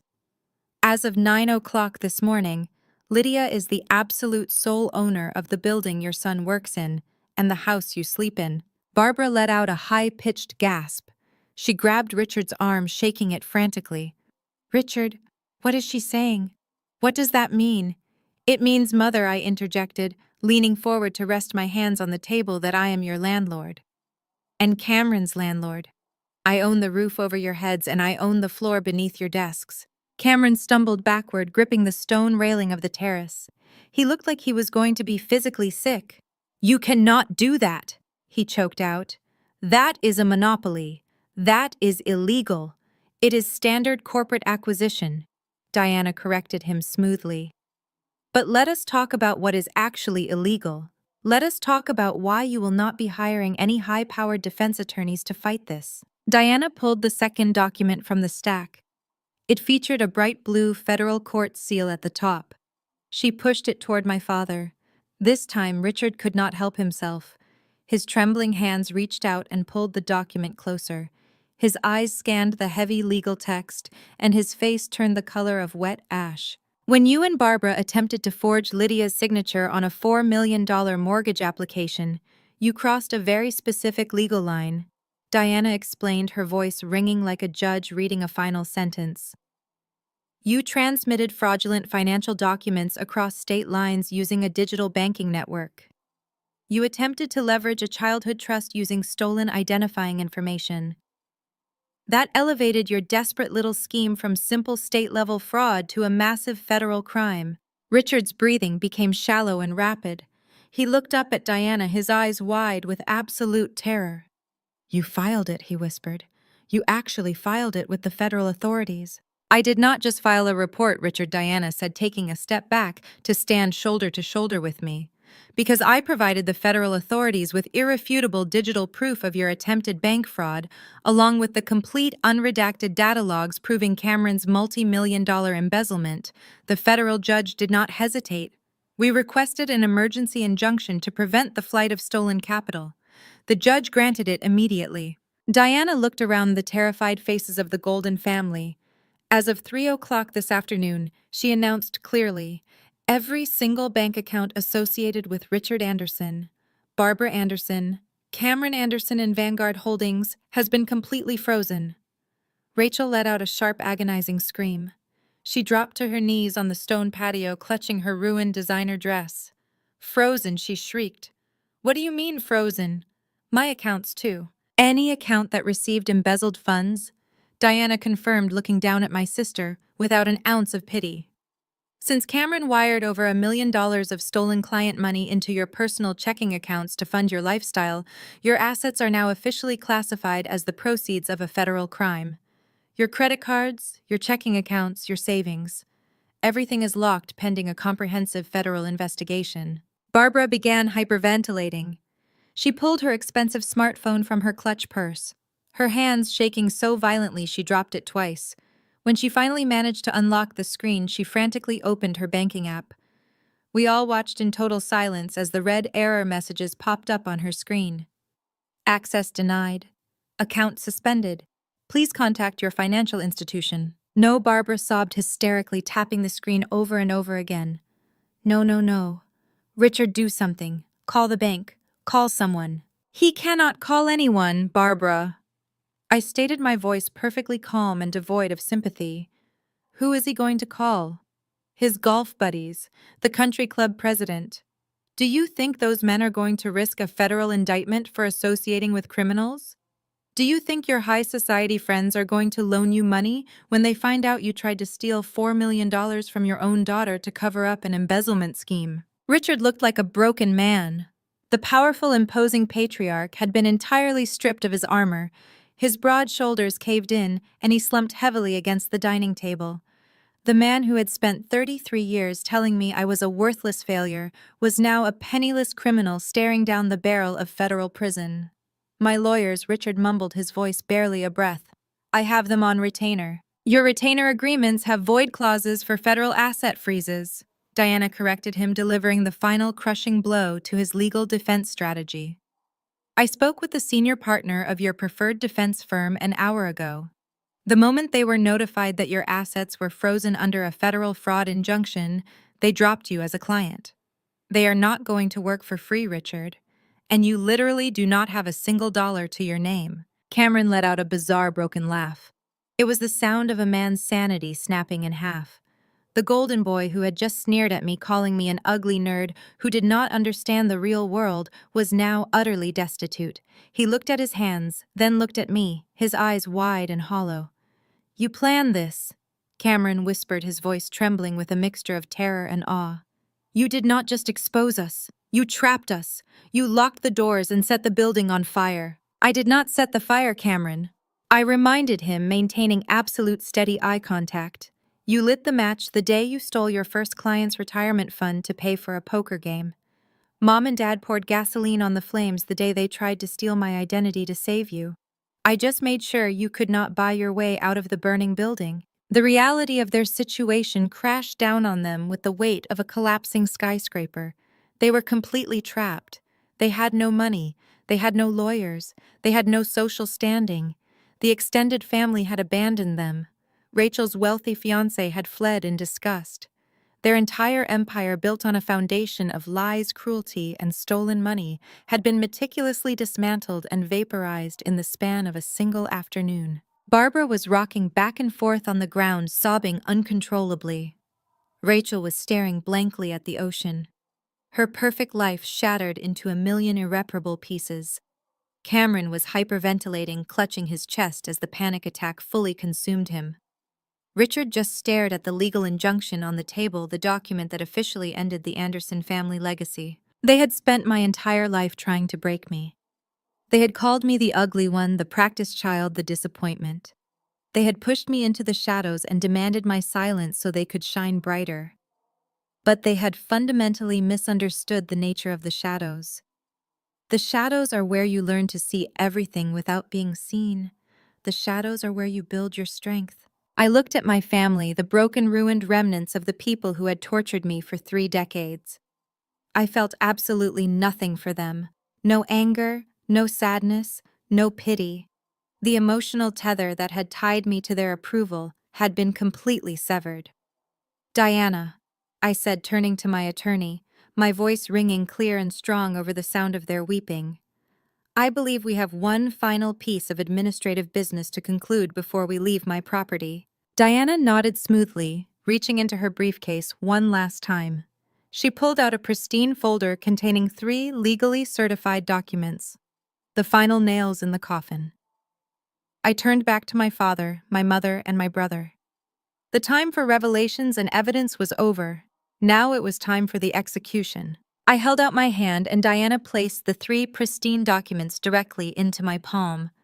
The paper felt heavy, crisp, and devastatingly final. I walked slowly down the length of the ruined dining table. The expensive china was pushed aside. The crystal glasses lay shattered. The elegant floral centerpieces were crushed under the weight of the federal injunctions already scattered across the linen. I stopped in front of Cameron first. He was no longer looking at me. His eyes were fixed blindly on the stone patio, his chest rising and falling in sharp, erratic jerks. I dropped the first document right into his lap. He flinched violently, as if the paper itself burned him, but he did not make a move to pick it up. "That is a formal, legally binding 30-day notice to vacate commercial premises," I told him. My voice was steady, carrying absolute authority. "Since I now own the parent company that holds the lease to Vanguard Holdings, I am officially terminating that lease. Your firm has exactly 1 month to pack up your desks, your filing cabinets, and your fake success. You will clear out of that building completely, and since your corporate accounts are federally frozen, you will not be able to hire movers. I suggest you start finding some cardboard boxes, Cameron." Cameron let out a pathetic, choking sound. He grabbed his hair with both hands, pulling at the carefully styled locks until they stood up in chaotic tufts. The corporate empire he had used to bludgeon me at every family holiday was officially dead, and I was the one locking the doors. I took a step to my left, stopping in front of my mother. Barbara was still on her knees, the fabric of her incredibly expensive designer dress soaking up the spilled wine from the travertine tiles. She looked up at me, her face completely unrecognizable. The meticulously maintained high society matriarch was gone. In her place was a terrified, desperate woman staring at the very daughter she had spent decades trying to erase. I dropped the second document right onto the flagstones directly in front of her trembling hands. "And this is your residential eviction notice, Mother," I stated coldly. "The holding company I acquired owns the deed to your primary residence. You transferred it into a corporate shell to dodge property taxes and shield it from personal liability. But that clever little tax loophole just made me your direct landlord. You and Dad have 30 days to vacate the premises." Diana stepped forward to clarify the legal parameters. Her voice was sharp and unforgiving. "Please be advised that any attempt to strip the property of its fixtures, appliances, or architectural assets will be met with immediate criminal charges for vandalism and theft," Diana informed my mother. "The property must be vacated in pristine condition. You may take your personal clothing and whatever small items you can carry. The rest belongs to the holding company." Barbara let out a sound that was less human and more like a wounded animal. She scrambled forward, grabbing the hem of my trousers. Her manicured fingernails dug into the fabric. "Lydia, please!" Barbara begged, her voice shattering into 1,000 hysterical pieces. "You cannot do this to us. It is our home. It is the family home. Where will we go? Our accounts are frozen. We do not have cash for a hotel. We do not have money for a security deposit on an apartment. We will be homeless, Lydia. You are throwing your own mother out onto the street." I looked down at her hands gripping my suit. I did not move away, but I did not offer a single ounce of comfort. "You threw me out onto the street 15 years ago, Mother," I reminded her, my tone absolutely stripped of any warmth. "When I dropped out of college because the anxiety and depression you fueled became too much to bear, you gave me 1 week to pack my bags. You offered zero financial support. You offered zero emotional support. You told me I was an embarrassment and you slammed the front door in my face. I slept on a mattress on the floor of an unheated studio apartment. I survived on instant noodles and tap water. I figured it out. You are a smart woman, Mother. I am sure you will figure it out too." I gently but firmly pulled my leg back, forcing her hands to slip off my suit. Barbara collapsed entirely, pressing her forehead against the cold stone, weeping with an intensity that shook her entire frame. Rachel, who was sitting nearby, suddenly realized the math of the situation. She looked from Barbara to me, her eyes wide with fresh mounting terror. "Wait!" Rachel gasped, scrambling to her feet. "If Mom and Dad are evicted, where am I supposed to go? Preston just canceled the wedding. I moved out of my Manhattan apartment last month because Mom said I could live at the estate until I got married.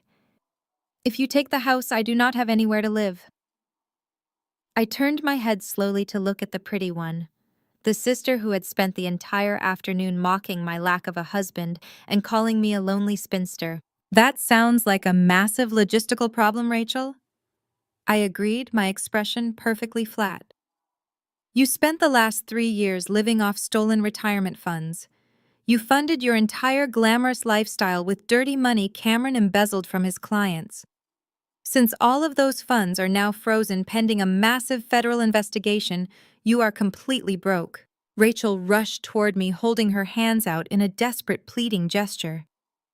"I can work for you, Lydia," Rachel cried, her voice shrill and panicked. "I can do public relations for your company. I can plan your corporate events. Just please do not leave me on the street. I do not know how to survive without money." I laughed, a short, dry sound that held no humor. "You do not have any marketable skills, Rachel. You just have incredibly expensive taste. I suggest you start checking the local classifieds for a roommate who does not mind living with an accessory to wire fraud." Rachel opened her mouth to scream at me, but the absolute finality in my eyes silenced her. She realized in that exact moment that her beauty, her charm, and her practiced tears held absolutely no currency here. The world she knew had evaporated, and she was entirely unequipped to survive in the real one. She backed away, burying her face in her hands and sobbing loudly. Finally, I turned to my father. Richard had not moved from his chair. He was sitting with his shoulders hunched, staring at the destruction of his family. The booming patriarch who had orchestrated the fraudulent $4 million mortgage application against my name was completely broken. I placed the third and final eviction notice directly in front of him. This one was for the corporate suites that housed his own legacy business, the business he had used to buy his country club memberships and his luxury cars. Richard looked down at the paper, but he did not reach for it. He slowly raised his head to look at me. His eyes were bloodshot and his face looked 20 years older than it had when the sun came up this morning. "You really did it," Richard whispered, his voice hoarse and hollow. "You completely destroyed us. You burned the Anderson family to the ground." I stared at the man who had called me his practice child. I stared at the man who had laughed with his wealthy friends about my appearance and my perceived lack of ambition. I stared at the man who had tried to steal my identity and bankrupt me to save his criminal son. "I did not destroy this family, Dad," I said, measuring every single syllable with lethal precision. "You did. You built an empire entirely out of glass and vanity. You demanded absolute perfection, and you punished anyone who showed a single flaw. You created an environment so incredibly toxic that Cameron became a federal criminal just to avoid disappointing you. You taught Rachel that her only value was in her appearance and her ability to marry into money. You taught Mother that social status was the only metric of human worth." I took a step back, taking in the complete, devastating ruin of the golden children and the perfect parents. For my entire life, I continued, my voice rising slightly, carrying the undeniable weight of absolute victory over the ocean breeze. "You all called me the ugly one. You called me the practice child. You told me I was a failure because I did not want to play your shallow, vicious games. You told me over and over again that I did not fit in with this family." I looked Richard dead in the eye. My gaze was steady, unbreakable, and burning with 33 years of quiet, calculated strength. "You were right about one thing, Dad," I told him, my tone dropping into a fierce, chilling certainty. "I do not fit in with this family. But it is not because I am ugly. It is not because I am a failure. I do not fit in with the Andersons because I do not steal. I do not lie, and I do not lose." Richard closed his eyes tightly, a single tear escaping and tracking through the deep lines on his weathered face. He had absolutely no response. There was no argument left to make. The truth was an executioner's block, and the blade had just dropped. I turned away from the dining table. I did not look at Cameron weeping into the stone patio. I did not look at Rachel shaking with terror about her impending homelessness. I did not look at Barbara begging the empty air for mercy. Diana stepped smoothly into stride beside me, matching my exact pace. She adjusted her briefcase, looking completely unbothered by the absolute devastation we were leaving in our wake. "The security teams will arrive tomorrow morning to officially serve the physical notices and secure the perimeter of the commercial properties," Diana informed me, her professional tone a sharp contrast to the sobbing behind us. "The federal authorities have confirmed the asset freeze is fully enacted across all international networks. Your instructions have been carried out to the exact letter, Lydia." "Excellent work, Diana," I replied, keeping my gaze focused straight ahead on the massive glass doors of my newly acquired estate. "Please ensure the property management firm begins vetting new tenants for the corporate suites immediately. I do not want those spaces sitting empty once the evictions are enforced." We walked together across the sprawling travertine terrace, moving away from the wreckage. The sun was beginning to set over the Pacific Ocean, casting long, brilliant streaks of gold and deep purple across the water. The cool evening breeze carried the scent of salt and freedom. For decades I had walked through the world making myself small to avoid their cruelty. I had accepted the role of the ugly duckling because it was the only space they allowed me to occupy. But the shadows had forged me into something made of steel and data and unrelenting willpower. I stepped through the grand glass doors of the coastal mansion, leaving the Anderson family behind in the dark. The house was quiet, spacious, and completely mine. The operation was over. The past was dead, and the future was entirely in my control. The morning after the reunion, the fallout was absolute and immediate. The Anderson family's social annihilation did not happen slowly. It happened with the brutal, terrifying speed of a modern digital collapse. By 9 o'clock the next morning, my father's cell phone, which had been ringing nonstop for decades, with calls from politicians, golf partners, and country club board members, went entirely dead. The silence in their house must have been deafening. The extended family, the aunts, uncles, and cousins, who had happily eaten the expensive catered food and laughed at my expense just hours earlier, evaporated like smoke. Uncle Thomas, the pediatrician, who had always prized his community reputation, was the first to officially sever ties. He sent a brief, legally worded email to Richard, stating that he and his wife Linda would no longer be associating with the primary branch of the Anderson family. He cited the federal fraud allegations and the deeply disturbing treatment of their niece as the sole reasons. He blind copied the entire extended family on the email. Aunt Pamela, the woman who had loudly called me an ugly duckling in front of my attorney, did not even have the courage to send an email. She simply blocked my parents' phone numbers and deleted every single photograph containing Richard Barbara Cameron or Rachel from her social media accounts. The rats were not just fleeing the sinking ship, they were actively denying they had ever been on board. The consequences for Cameron hit with the force of a freight train. Vanguard Holdings, recognizing the catastrophic legal exposure of having a senior partner under federal investigation for multi-million-dollar embezzlement, moved with ruthless corporate efficiency. They fired him before noon on Monday. They did not offer him a severance package. They did not allow him to resign quietly to save face. They terminated him with extreme prejudice and immediately filed their own civil lawsuit against him to recover the stolen client funds. Cameron, the golden boy who had spent his entire life looking down on the rest of the world, was suddenly radioactive. His former colleagues refused to take his calls. His expensive friends from the financial sector blocked his number. He was facing 20 years in a federal penitentiary, and he was entirely alone. Rachel's destruction was perhaps the most pathetic to witness because it required absolutely no effort on my part. The pretty one had built her entire identity on securing a wealthy husband. She believed her appearance and her charm made her invincible. She believed Preston's old money family would protect her. She was profoundly mistaken. Preston's family did not just cancel the wedding. They executed a targeted, calculated campaign of social erasure. They released a brief, icy statement to the society pages of the local papers, announcing that the engagement had been terminated due to irreconcilable differences regarding core family values. It was a polite, sanitized way of telling the entire Manhattan elite that Rachel Anderson was damaged goods and her family were common thieves. Rachel tried to call Preston for weeks, leaving desperate, hysterical voicemails begging for a second chance. She claimed she didn't know about the embezzled funds. She claimed she was a victim of Cameron's manipulation. Preston never answered. He changed his phone number, and within 2 months, he was photographed attending a charity gala with a new, highly suitable woman from an impeccable family.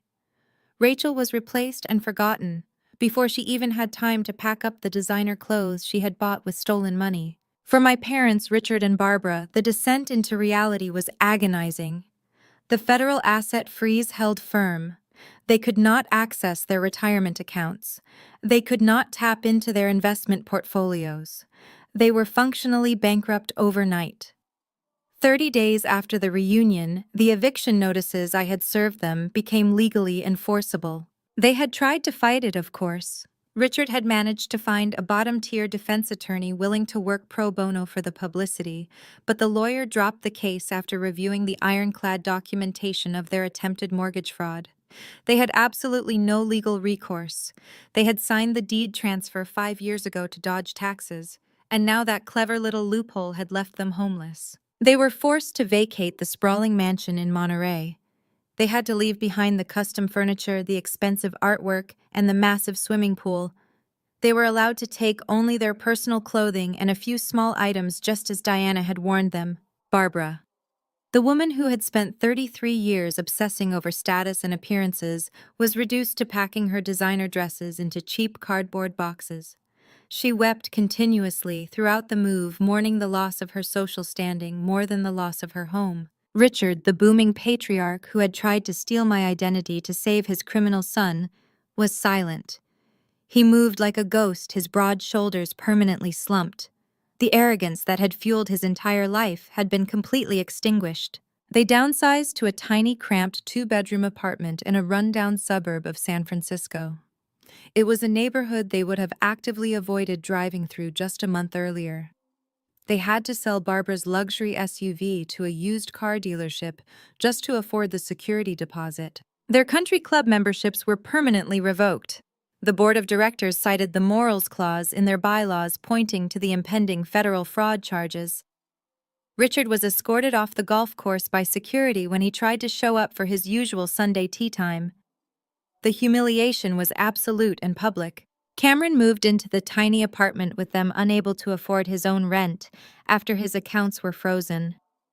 The golden boy and his perfect parents were now trapped in 1,000 square feet of cheap linoleum and thin walls, forced to look at each other every single day and remember exactly how they had destroyed their own empire. Rachel refused to live with them. She could not bear the reality of their new circumstances.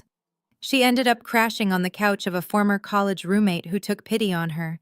She was forced to take a minimum wage job as a receptionist at a mid-level public relations firm, a job she considered entirely beneath her, but desperately needed to survive.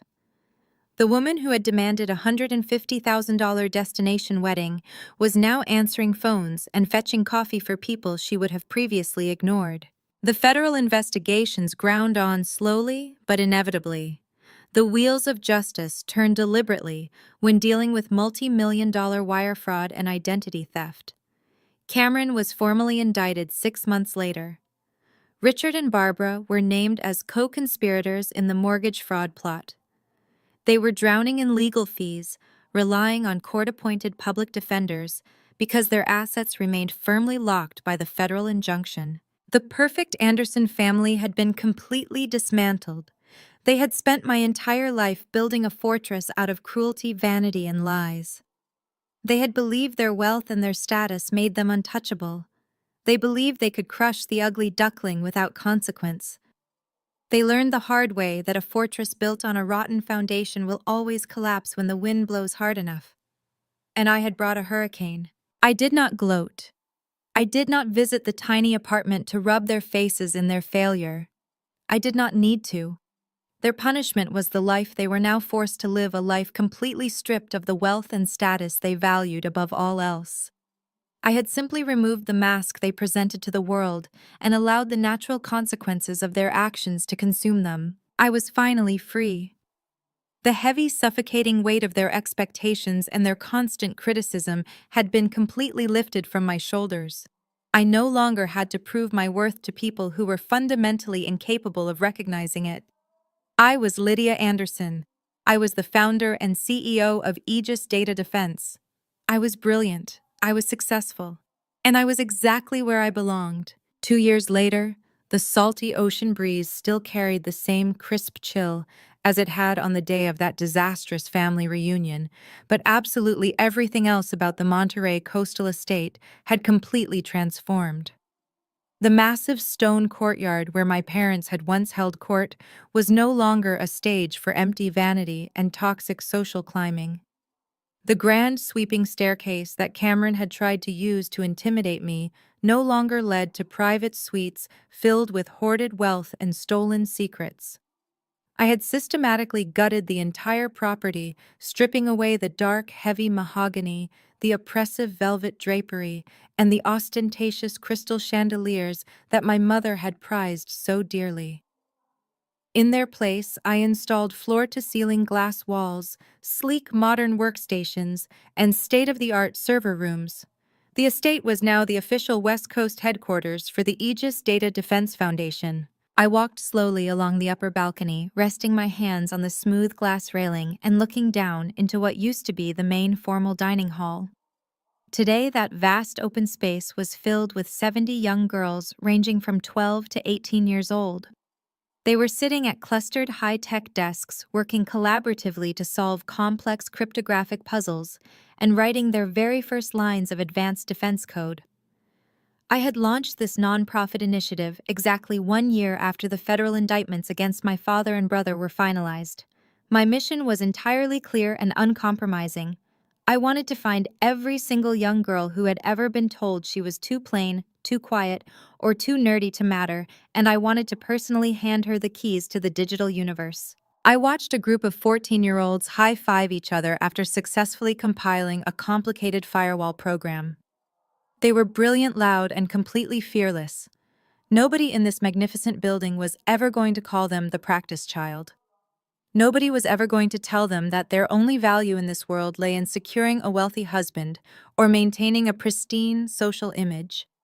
Here inside the empire I had built, intelligence was the ultimate currency, and relentless authenticity was the only standard that mattered. Just yesterday, a young student named Mia had come into my executive office crying because some boys at her middle school had relentlessly mocked her thick glasses and her intense interest in predictive algorithms. I had sat her down in the very same room where I had signed the eviction notices for my parents. I showed her the actual acquisition paperwork for the estate. I explained to her that the people who mock your appearance are almost always secretly terrified of your limitless potential. I told her that being underestimated by shallow people is the greatest tactical advantage you can ever possess in business and in life. When your enemies are busy laughing at your glasses, they never see your hands moving across the keyboard until it is far too late. Mia had wiped her eyes, squared her shoulders, and marched right back to her workstation. Today she was proudly leading her coding team to victory. The sound of confident, sharp footsteps echoed against the polished hardwood floor of the balcony, bringing my attention back to the present moment. Diana stepped up beside me, resting her arms on the sleek glass railing. She was wearing a sharp pearl gray suit that perfectly matched her formidable presence. She handed me a steaming cup of artisan coffee and looked out over the ocean with a deeply satisfied sigh. The federal sentencing guidelines were officially published this morning, Diana stated, her voice carrying its usual crisp, professional cadence. Your father and your brother both received the maximum allowable penalties for their respective charges of bank fraud and multi-million-dollar embezzlement. The federal judge was entirely unsympathetic to their pathetic pleas for leniency. Furthermore, the bankruptcy courts have successfully finalized the complete liquidation of their remaining trivial assets to pay the mandated legal restitution. It is completely finished, Lydia. They have absolutely nothing left. I took a slow, deliberate sip of the dark roast coffee, letting the comforting warmth spread through my chest.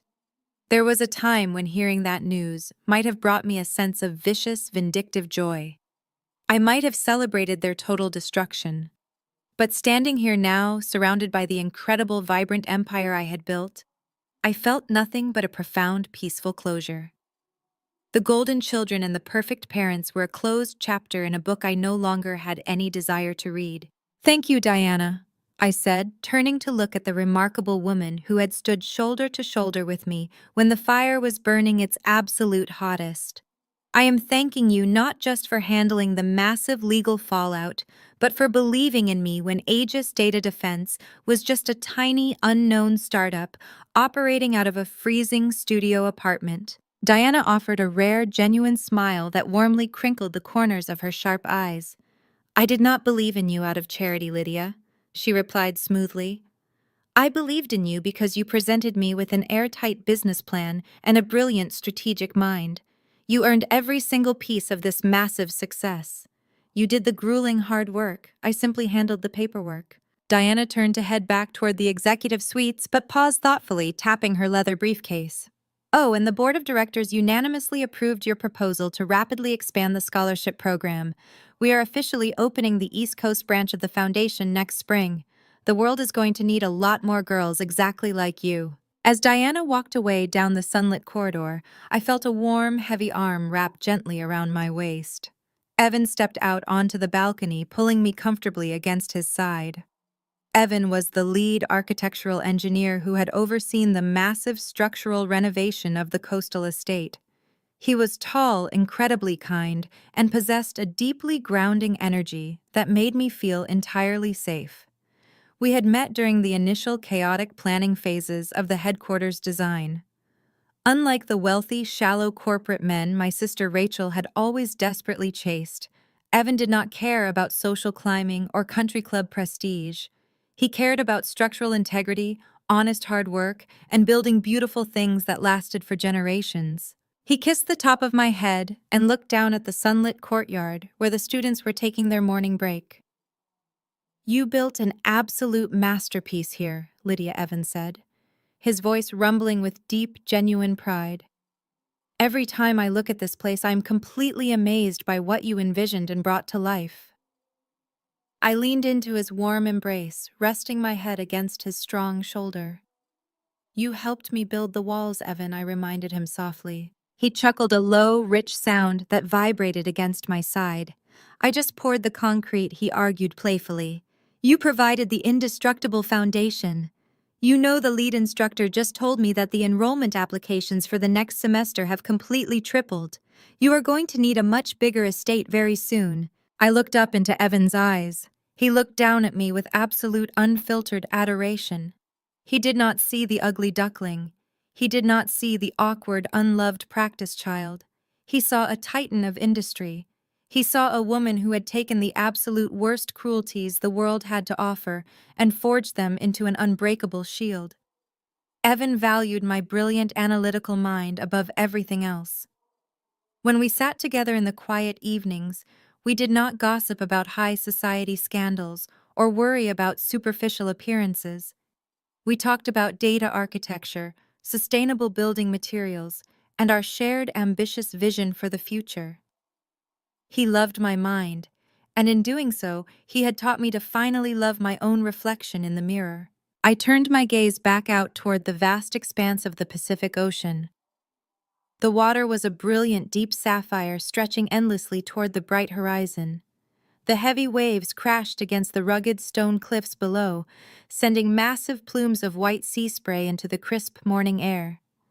The chaotic, vicious screaming of the family reunion felt like it had happened a lifetime ago in a completely different universe. I thought about my mother and father sitting in their cramped, poorly lit apartment, stripped of the massive wealth they had worshipped like a religion. I thought about Cameron sitting in a cold federal cell, his legendary arrogance finally silenced by solid steel bars.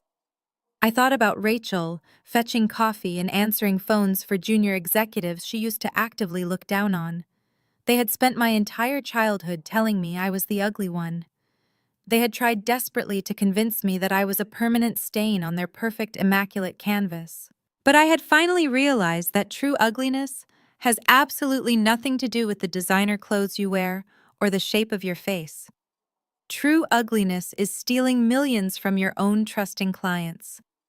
True ugliness is trying to ruin your own daughter's credit score to save your fragile ego. True ugliness is demanding absolute submission at the expense of a human soul. I took a deep cleansing breath of the fresh, salty air filling my lungs with absolute freedom. I was completely surrounded by my chosen family. I had a team of fiercely loyal colleagues who deeply respected my leadership. I had an attorney who protected my corporate empire with ruthless, terrifying efficiency. I had a loving, supportive partner who cherished my intellect and stood by my side as an absolute equal. And I had a massive building full of brilliant young girls who were learning exactly how to conquer the world on their own terms. I had taken the deep, agonizing trauma of being the family scapegoat, and I had weaponized it into something profoundly beautiful. I had built an untouchable fortress where the forgotten ones could learn to become completely invincible. The Anderson family was nothing but bitter ashes blowing away in the ocean wind. But Lydia Anderson was a towering, untouchable empire, and as I watched the morning sun rise higher over the sparkling ocean, I knew with absolute flawless certainty that this beautiful empire was going to stand forever. The greatest lesson I learned from 33 years of being called the ugly duckling is that the people who try the hardest to diminish your worth are almost always terrified of your potential. For decades, my family used cruelty and superficial metrics to keep me in the shadows. They believed that beauty was a currency, and that success was defined by country club memberships, designer labels, and the illusion of perfection. But true ugliness has nothing to do with your physical appearance or the clothes you wear. True ugliness is living a life built on lies, manipulation, and stepping on others to elevate yourself. When you are the family scapegoat, it is incredibly easy to internalize their toxic narrative and believe you are inherently flawed. But I am here to tell you that their inability to love you is a reflection of their own brokenness, not your value. You do not owe your loyalty, your financial security, or your sanity to people who only view you as an inconvenience or an asset to be exploited. The shadows they force you into can become the exact place where you forge your greatest strength. I used my time in the dark to listen, to learn, and to build an unbreakable foundation. When you finally stop seeking validation from people who are committed to misunderstanding you, you free yourself to create an empire of your own. One built on integrity, genuine connection, and absolute authenticity. You get to define what success looks like on your own terms. Have you ever been the scapegoat in your family? Have you ever had to walk away from toxic relatives to protect your own peace and build your own success? I want to hear your story. Share your experiences in the comments below. And if my journey to reclaiming my power resonated with you, please hit that like button and subscribe for more stories about setting firm boundaries, surviving toxic families, and turning your deepest pain into your greatest triumph. Remember, your worth is never determined by someone else's inability to see it.